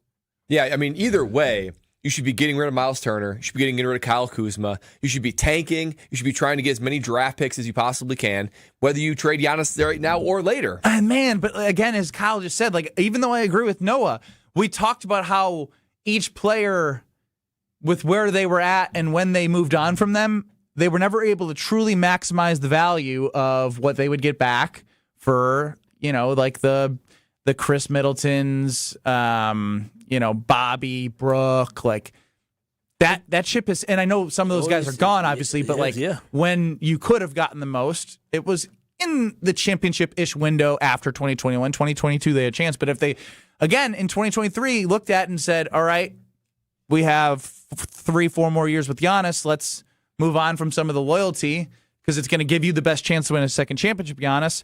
Now we're looking at, 3 first-round exits in a play-in game or missing the playoffs? Listen, miss the playoffs. It's over. We just need to understand that it's over when it comes to Giannis because we don't have the general manager that can build a team around him. And this season, at this point, is all about what does 2026, 2027, and 2028 look like. That is what we need to figure out. The organization needs to... No, well, the organization... Dark? You have an opportunity where it doesn't look bleak. It can be bad in the moment, but you can say there's a promising future if you're able to draft right this year, if you're able to maybe bring some good players. You trust John Horst drafting, don't you? Well, it's not about whether I trust him because I don't. Top 5 pick, maybe. But I would hope that the organization... You've done this all day. What am I supposed to do? You're supposed to say, John Horst, you just be honest with me. You should be scared crapless. I'm scared that John Horst will make these picks, and if he's making these picks, they're probably going to suck too because his picks suck. I think just be honest with me. Don't do the hope thing. It is hard to imagine you messing it up in this draft class. If you're hard top 6. The Bucks are trending towards that right now. They are trending. They're trending towards it, and so it is hard to imagine him screwing this one up. Like, for real, if you screw this one up, then boy, oh boy, they should definitely ban you from being in the state of Wisconsin ever again. I don't know. No, slow down. He brought in Drew Holiday. They won a championship. Listen, he brought in a championship. That is on his resume forever. If you mess up the top 5 this year in this draft with all this talent, then you suck. I'm just telling you this right now. How do you know the Bucks are gonna? How do you know the NBA is gonna care about Milwaukee if they rig the lottery? They need to rig it, please. Why would they rig it for Milwaukee? Because look at the greatness that Giannis brought here. We can be great. I'm yet to see an NBA franchise do what the Bucks did outside Fiserv Forum. 100,000 people. I ain't seen that yet. It was pretty sick. That was pretty unbelievable. So I'm telling you, Milwaukee had, I'm not saying we're going to get our 5 years off from attention, and then when we come back, the city will be behind it. The city needs to be rejuvenated. Nobody's going to games because everybody's down in the dumps. It is time for a reset. Speaking of a reset, to Alex Stroh's left and my right is a brand new wheel of Stroh. Wheel for the wheel of Stroh. Can we just hear how it sounds? It's not good. It doesn't make sounds. No. Listen. Wait, what happened? How did you put it together? Why it sound like that? What's happening? It's not spinning right. How much money you spend on this wheel? $15. $20. You get what you pay for next. Yeah, no kidding. You're listening to Kyle, Brust, and Nortman. That is completely unacceptable. It is unacceptable for a team to unacceptable. Unacceptable. Is acceptable? Unacceptable? Unacceptable. Unaccessible. Wait, what? On ESPN Wisconsin and the ESPN Wisconsin app. Well, it's a little slow. Westbound 94 from 27th Street all the way past Mitchell Boulevard. Eastbound's backed up from about 84th Street, just past 68th. We've also got delays eastbound 894. This is a shorter delay from the Hale all the way to Forest Home. The westbound side's backed up from 27th Street past Loomis to about 60th Street. And then southbound 43 still going to be heavy from about Fond du Lac Avenue down through the Marquette and over the high rise. Another little heavy spot between Chase and the KK River crossing. Traffic is brought to you by Racine Danish Kringles. Valentine's Day is around the corner. Time to get a heart-shaped Kringle with pink icing in raspberry, chocolate silk, cherry, and pecan flavors. Order at Kringle.com. And checking the TMJ4 Storm King forecast tonight, mostly cloudy, a slight chance for snow to the south, a low of 11. Tomorrow, mostly sunny, a high of 21. From the WTMJ Traffic Center, I'm Debbie Lazaga on 94.5 ESPN.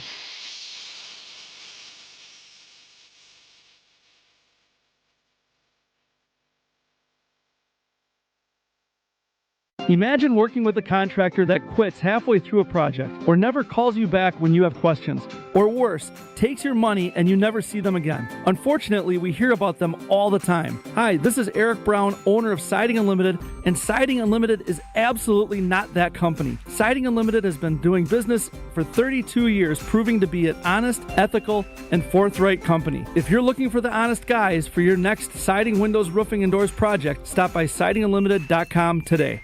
This Valentine's month, Milwaukee Weight Loss is sharing the love with $300 off during our Valentine's sale. Now through February 28th only. It's the perfect time to fall in love with the result-getting Milwaukee Weight Loss program. We know the secret to losing up to 1 pound of fat every day with no exercising, no prepackaged meals, no counting points or calories, no drugs, no surgery, and no injections with the risk of serious side effects. Whether you want to look great for Valentine's Day, an upcoming event, or just for you, you can start losing those unwanted pounds right now. No more losing weight and gaining it back. This program helps you keep the weight off for good. Visit MilwaukeeWeightLoss.com to schedule your free consultation today. Homer here. I've already lost 10 pounds since I started the journey. Now it's your time to show yourself some love with $300 off. Hurry. This Valentine's sale ends February 28th. Patients lose 20 to 30 pounds in about a month or two. Call 262-235-3980 now for your free consultation or MilwaukeeWeightLoss.com.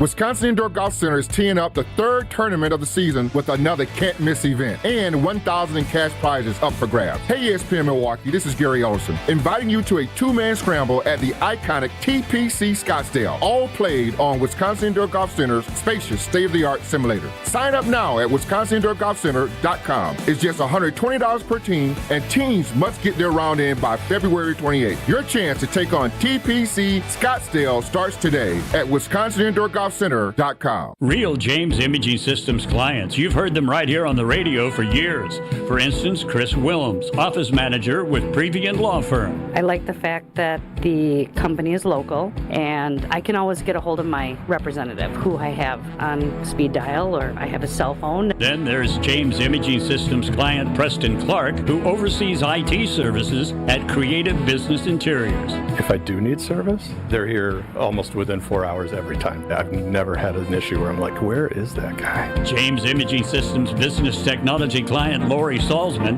Vice President of Enterprise Services at Junior Achievement of Wisconsin. I've never met an organization that is so responsive to make sure that we are up and running all the time for us to be more efficient and allow us to focus more on the work that we do for helping young people.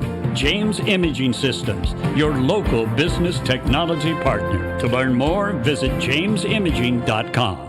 You're listening to Kyle, Brust, and Nortman on ESPN Wisconsin and the ESPN Wisconsin app.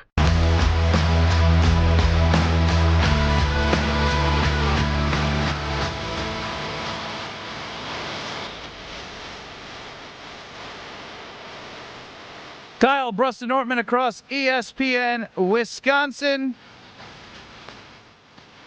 Time now to debut what we already found out is probably not going to go as well as we hoped. It's the new wheel that Strofe has for the Wheel of Strofe.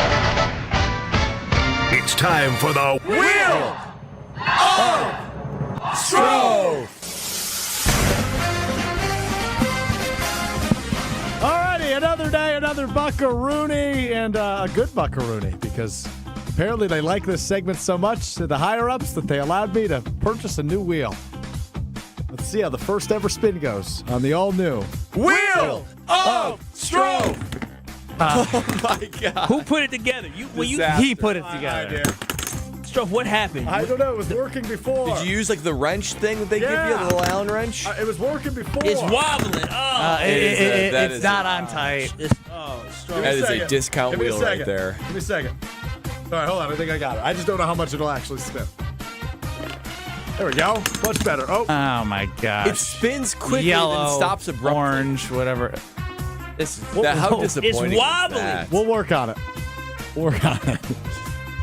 Guys, every once in a while I wonder, if I wasn't doing this, what would I be doing? That's a great question. Annoying somebody else somewhere. And on today of all days, I think, could I have been a history teacher? Speak about some of the things that have happened in years past. Maybe some rivalries that are forgotten about in the 21st century. Brad, do you know what today is? Groundhog's Day? Today is Groundhog's Day. Ben, do you know what Groundhog's Day is? Kinda. What's that mean? I don't know. The groundhog comes out and you see a shadow. And where's the groundhog from? I don't know, and I don't care because it's a stupid day. They're from all over. No, the main one's in Punxsutawney, Pennsylvania. Yeah. Punxsutawney, Pennsylvania. That's what they want you to believe. Oh! Brad. They want you to believe that Punxsutawney, Pennsylvania, all fancy, has the official groundhog, many of which know him as Punxsutawney Phil. However, dating back to the 1800s, Punxsutawney, Pennsylvania, and Sun Prairie, Wisconsin, where I used to live, have a long-standing rivalry. Oh. Way back in the late 1800s, a congressman by the name of Glenn Davis, who was the congressional, was in Congress. I know, Big Baby Dave. He locked up. From different Glenn Davis. He put on the congressional record that all groundhogs from Sun Prairie, Wisconsin were legitimate, and that those in Pennsylvania were not legitimate groundhogs, and we shouldn't listen to them. What a life they Why? Hijinks went on for decades between these two cities, Punxsutawney, Pennsylvania, and Sun Prairie, Wisconsin, until finally in 1952, Punxsutawney, Pennsylvania had finally had enough. Writing in the Punxsutawney Press, quote, Sun Prairie is a remote two-cow village buried somewhere in the wilderness. Oh, wow. Wow. Coming from Punxsutawney. Yeah, huh? Who do you think Punxsutawney is? And so Punxsutawney said this about Sun Prairie early in the year. And on February 2nd of 1952, the 4th annual celebration of Groundhog's Day in Sun Prairie, Wisconsin, Sun Prairie declared itself the groundhog capital of the world. That was their response to Punxsutawney, calling them a two-cow remote village. They're the groundhog capital of the world, damn it. And for 74 years now, Punxsutawney has not had the trademark for groundhog capital of the world. No. Sun Prairie, Wisconsin has. So what does that tell you about Punxsutawney Phil, Brad? They won He's a fraud. No, they won the PR battle. I tell you what, they branded themselves well. Jimmy, the groundhog in Sun Prairie, who saw his shadow today. No, they got to change that name. Well, Jimmy, wait. If you don't see your shadow, it's good, right? If you see your shadow, 6 more weeks of winter, I believe. So that means a longer winter? Yes. So there's that Punxsutawney Phil got the bad news. It was longer winter. Yes. While Jimmy today in Sun Prairie got good news. Early spring. And next year will be 75 years of the comment.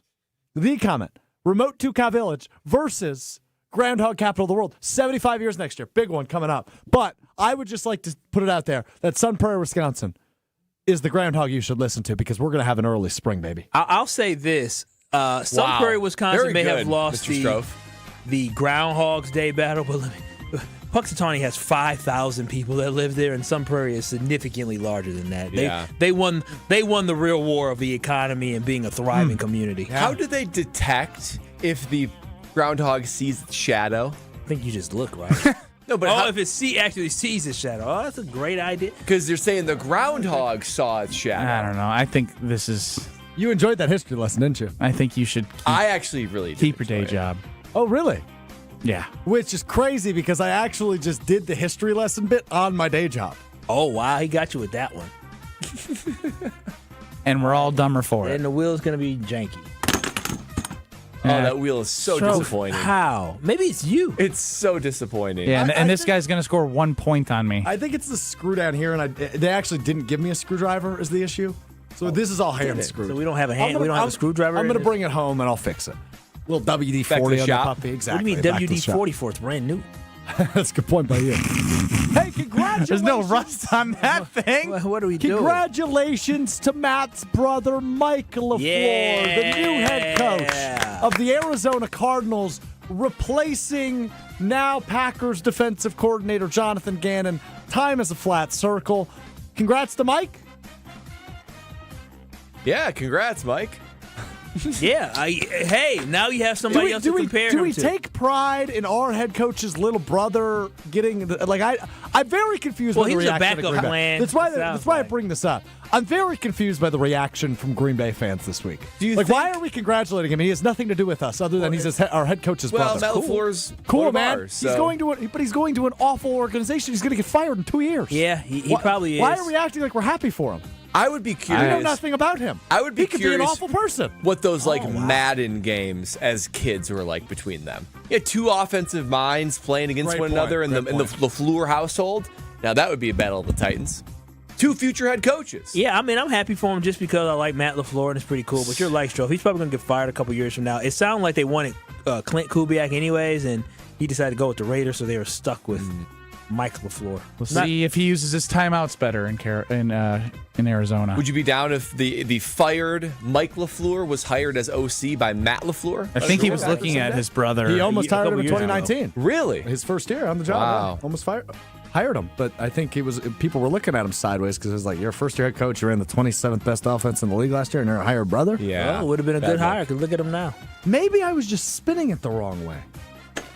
Did you do this Groundhog Day thing on Mr. Irrelevant today? I did it a little bit differently, but it was brought up. Dr. Denver Dan and Josh DiMaggio on his day job today said it ruined Mr. Irrelevant when he talked about Groundhog Day. And you tried to ruin our show. Yeah, it's recycling crappy content. No, I didn't recycle. It was told differently. Brad enjoyed himself. I thought it was fascinating. You guys didn't know this? No. In your defense, I love history, and I thought it was very interesting. I found myself Googling. Boring. He just doesn't like anything I bring up. Boring. Well, he also doesn't like anything that has to do with school and learning. He also just doesn't be entertained. That wasn't entertaining. Yeah, it was entertaining as hell. You didn't know that. Sun Prairie, Wisconsin used to live there. Education versus entertainment is a little different. It wasn't only educational. I was telling you about beef. It was a little closer to the Reading Rainbow than we want to be. This is historic beef. That's a great show, though. This is very beef great before, show, but it's on PBS. This is beef 70 years before the term beef existed. Okay, Stroh. Brian Bulaga. You had a rough one today. Yeah, what do you think Brian Bulaga would have done with that segment? He'd be like, oh, okay. Oh, Brian's a history buff. He would have loved that stuff. How do you know that to be true? Because I know Brian. You just make stuff up. So you lie quite a bit. Just this is like the all-time fibber. lie. Yeah, it's like Brian's a history buff. I'm not making this up. We should ask him that on the other side. He made up a lie on Friday, and we just had to just rip him for it. I forgot what it was. I forgot what it was because it's hard to keep track of them all now. So many lies. Brian Bulaga, the alleged history buff, joins us next. This is Kyle Brust Nortman. I'm with you on moving on. Yeah, move on. Like a bad relationship. On ESPN Wisconsin and the ESPN Wisconsin app. Whether it's live or in podcast form, you've heard us on air with all of our shenanigans. Gabe, I'm throwing some. Why are you throwing? I don't want. Now see your favorite 94.5 ESPN shows streaming on video. By me, by the way. I hit that microphone like 4 out of 6 times on that. Subscribe to ESPN Milwaukee on YouTube and get notified when we hit the air live. Plus, you can watch back any second that you miss and see original digital content too. Watch, listen, interact. ESPN Milwaukee on YouTube. There's never been a better time to experience Pella in person and get all your questions answered.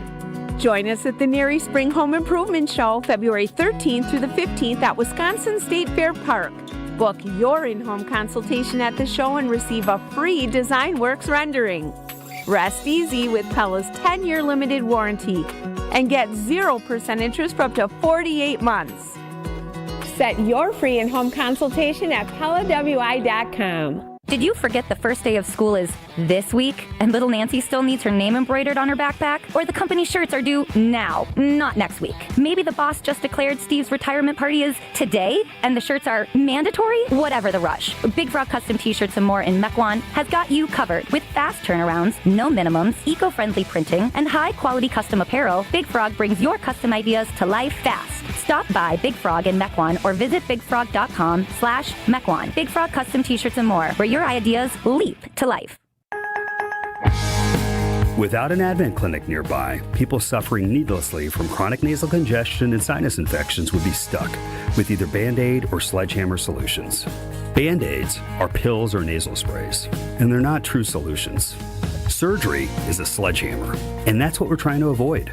Because most people don't need surgery for nose and sinus issues, nor do they want a 14-day recovery. Our unique Advent approach can, in 20 minutes in our office, open your blocked nose for good, with only 1-day recovery. I'm Advent founder Dr. Kandula. Outside of Advent's four walls, invasive surgery is what they'll recommend. But here you will find effective and convenient in-office solutions to help you stop the need for Band-Aids and avoid the sledgehammer. Go to adventknows.com to schedule your appointment, because Advent knows when you breathe well, you live better. Most insurance accepted. Come grow with us at Glenroy. For more than 6 decades, our family-owned company has built its reputation on quality, reliability, and providing strong career opportunities in our community. As the packaging industry rapidly grows, so does Glenroy. Here, you'll find competitive wages, a clean, modern workspace, fully vested 401k, yearly bonus award, and the chance to build a manufacturing career with purpose. Apply today at glenroy.com/careers. That's GLENROY.com/careers. It's time for the Marquette Minute on 94.5 ESPN. Brought to you by Matrix Basements. Despite holding an 8-point lead at the half, Marquette could not hold off a comeback from Big East foe Seton Hall as they fell 69-64. The loss brings the Golden Eagles to an 8-14 overall record and 3-9 in Big East play. Sophomore Royce Parham was sensational as he had 17 points, 6 rebounds, 3 steals, and 2 blocks. Freshman Nigel James Jr. also chipped in 16 points, 6 rebounds, and 3 assists. Here's head coach Shaka Smart after the loss. It was choppy. I mean, it was a physical game. Just too many turnovers against a team like Seton Hall. They make you pay, and we turned the ball over 16 times. Not good enough. The Golden Eagles will get a week to rest before returning home to take on Butler for National Marquette Day on Saturday. Brought to you by Matrix Basements. Visit gomarquette.com/matrix to enter to win 4 tickets to National Marquette Day Saturday, February 7th, when Marquette hosts Butler. You're listening to Kyle, Brust, and Nortman on ESPN Wisconsin and the ESPN Wisconsin app.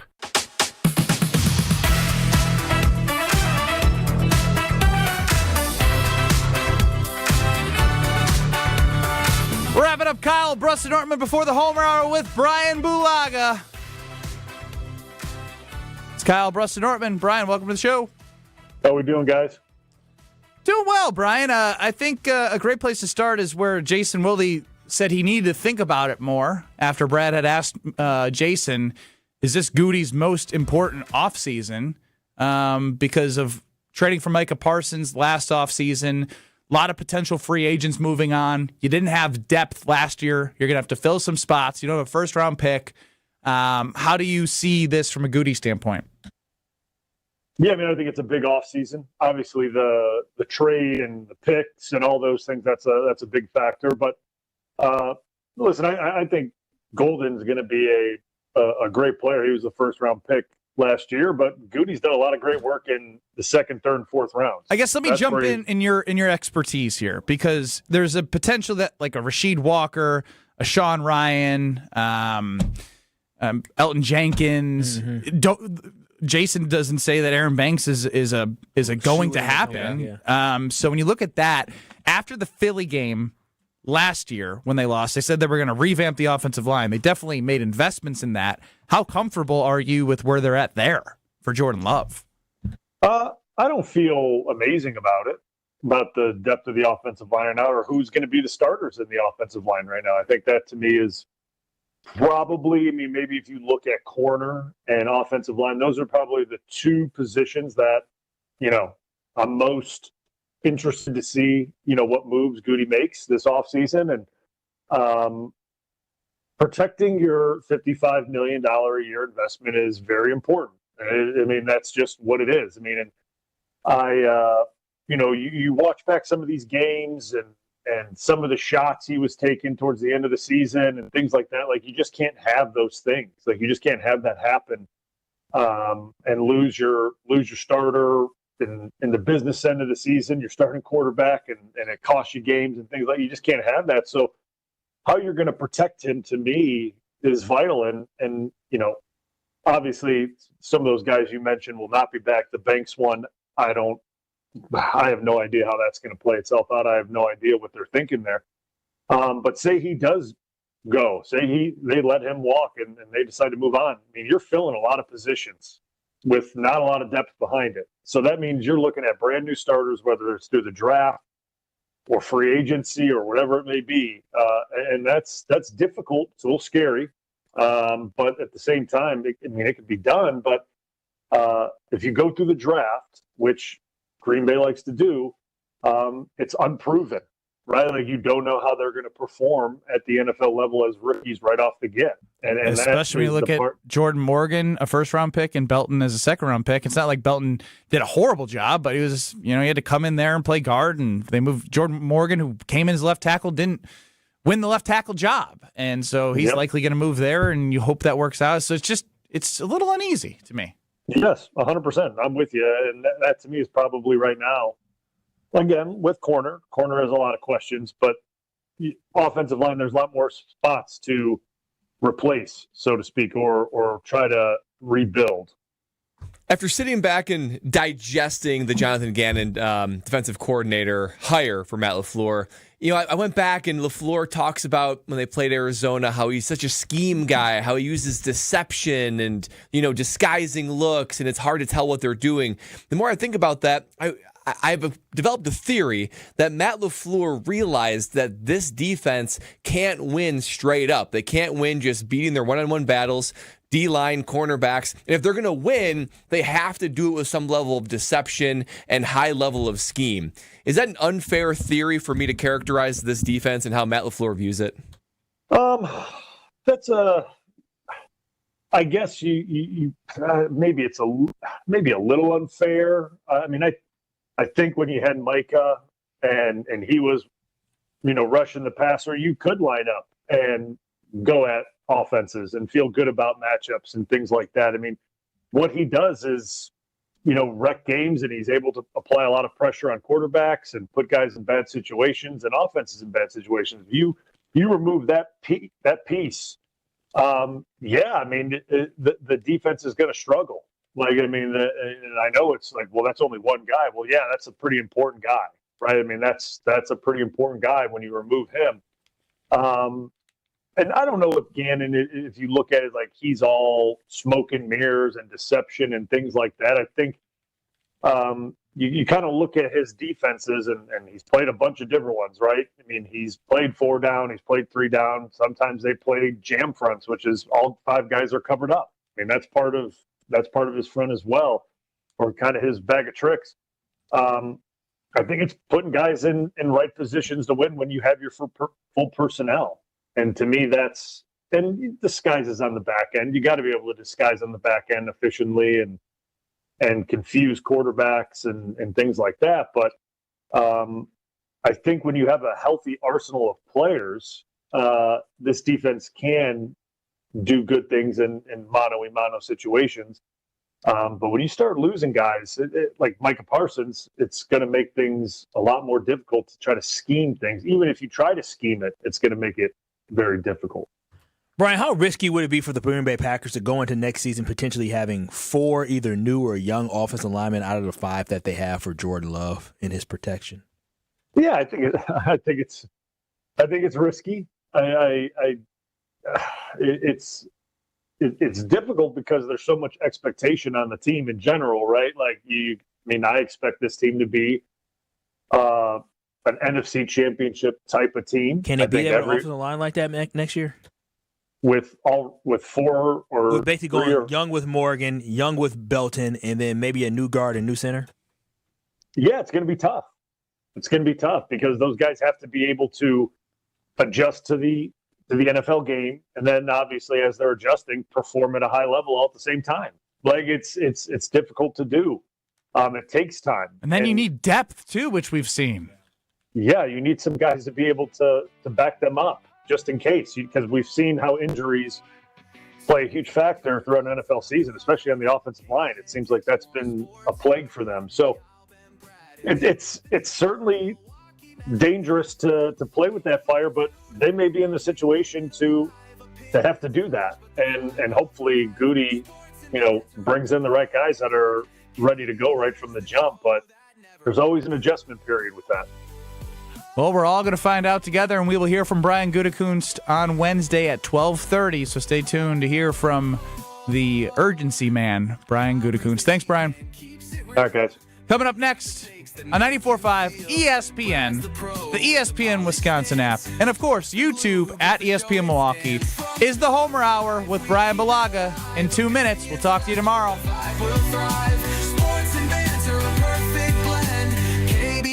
The show that never ends.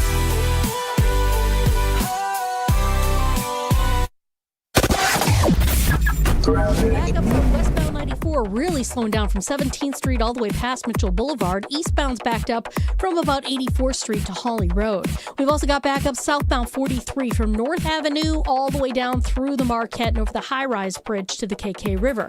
Northbound, very heavy from Kilbourne all the way up to Locust. And checking the TMJ4 Storm Team forecast, tonight mostly cloudy, a slight chance for snow to the south, a low of 11. Tomorrow mostly sunny, a high of 21. From the WTMJ Traffic Center, I'm Debbie Lazaga on 94.5 ESPN.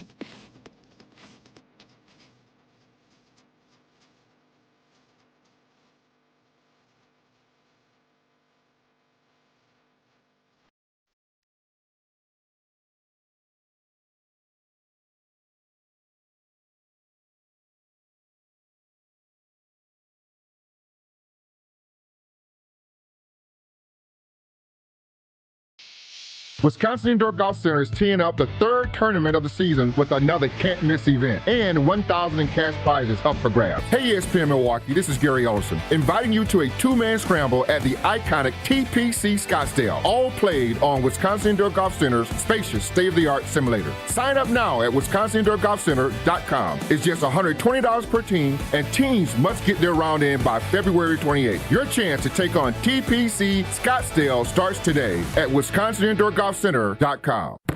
Hey Tom, I want a new hoop for the kids. Any ideas? Yeah, I got mine from Precision Sports over 10 years ago. They helped me choose the right hoop, installed it, and even painted my court lines. Nice. How do I reach them? Easy. PrecisionSportsOnline.com for a free quote. 1 in 10 young adults will experience a form of homelessness this year. For over 50 years, Covenant House has been helping youth in crisis. To learn more, go to covenanthouse.org today. This is Brian Bulaga. You're listening to 94.5 ESPN. 94.5 ESPN is WKTI and WKTI HD Milwaukee, a locally owned Good Karma brand station. It's time for the best 60 minutes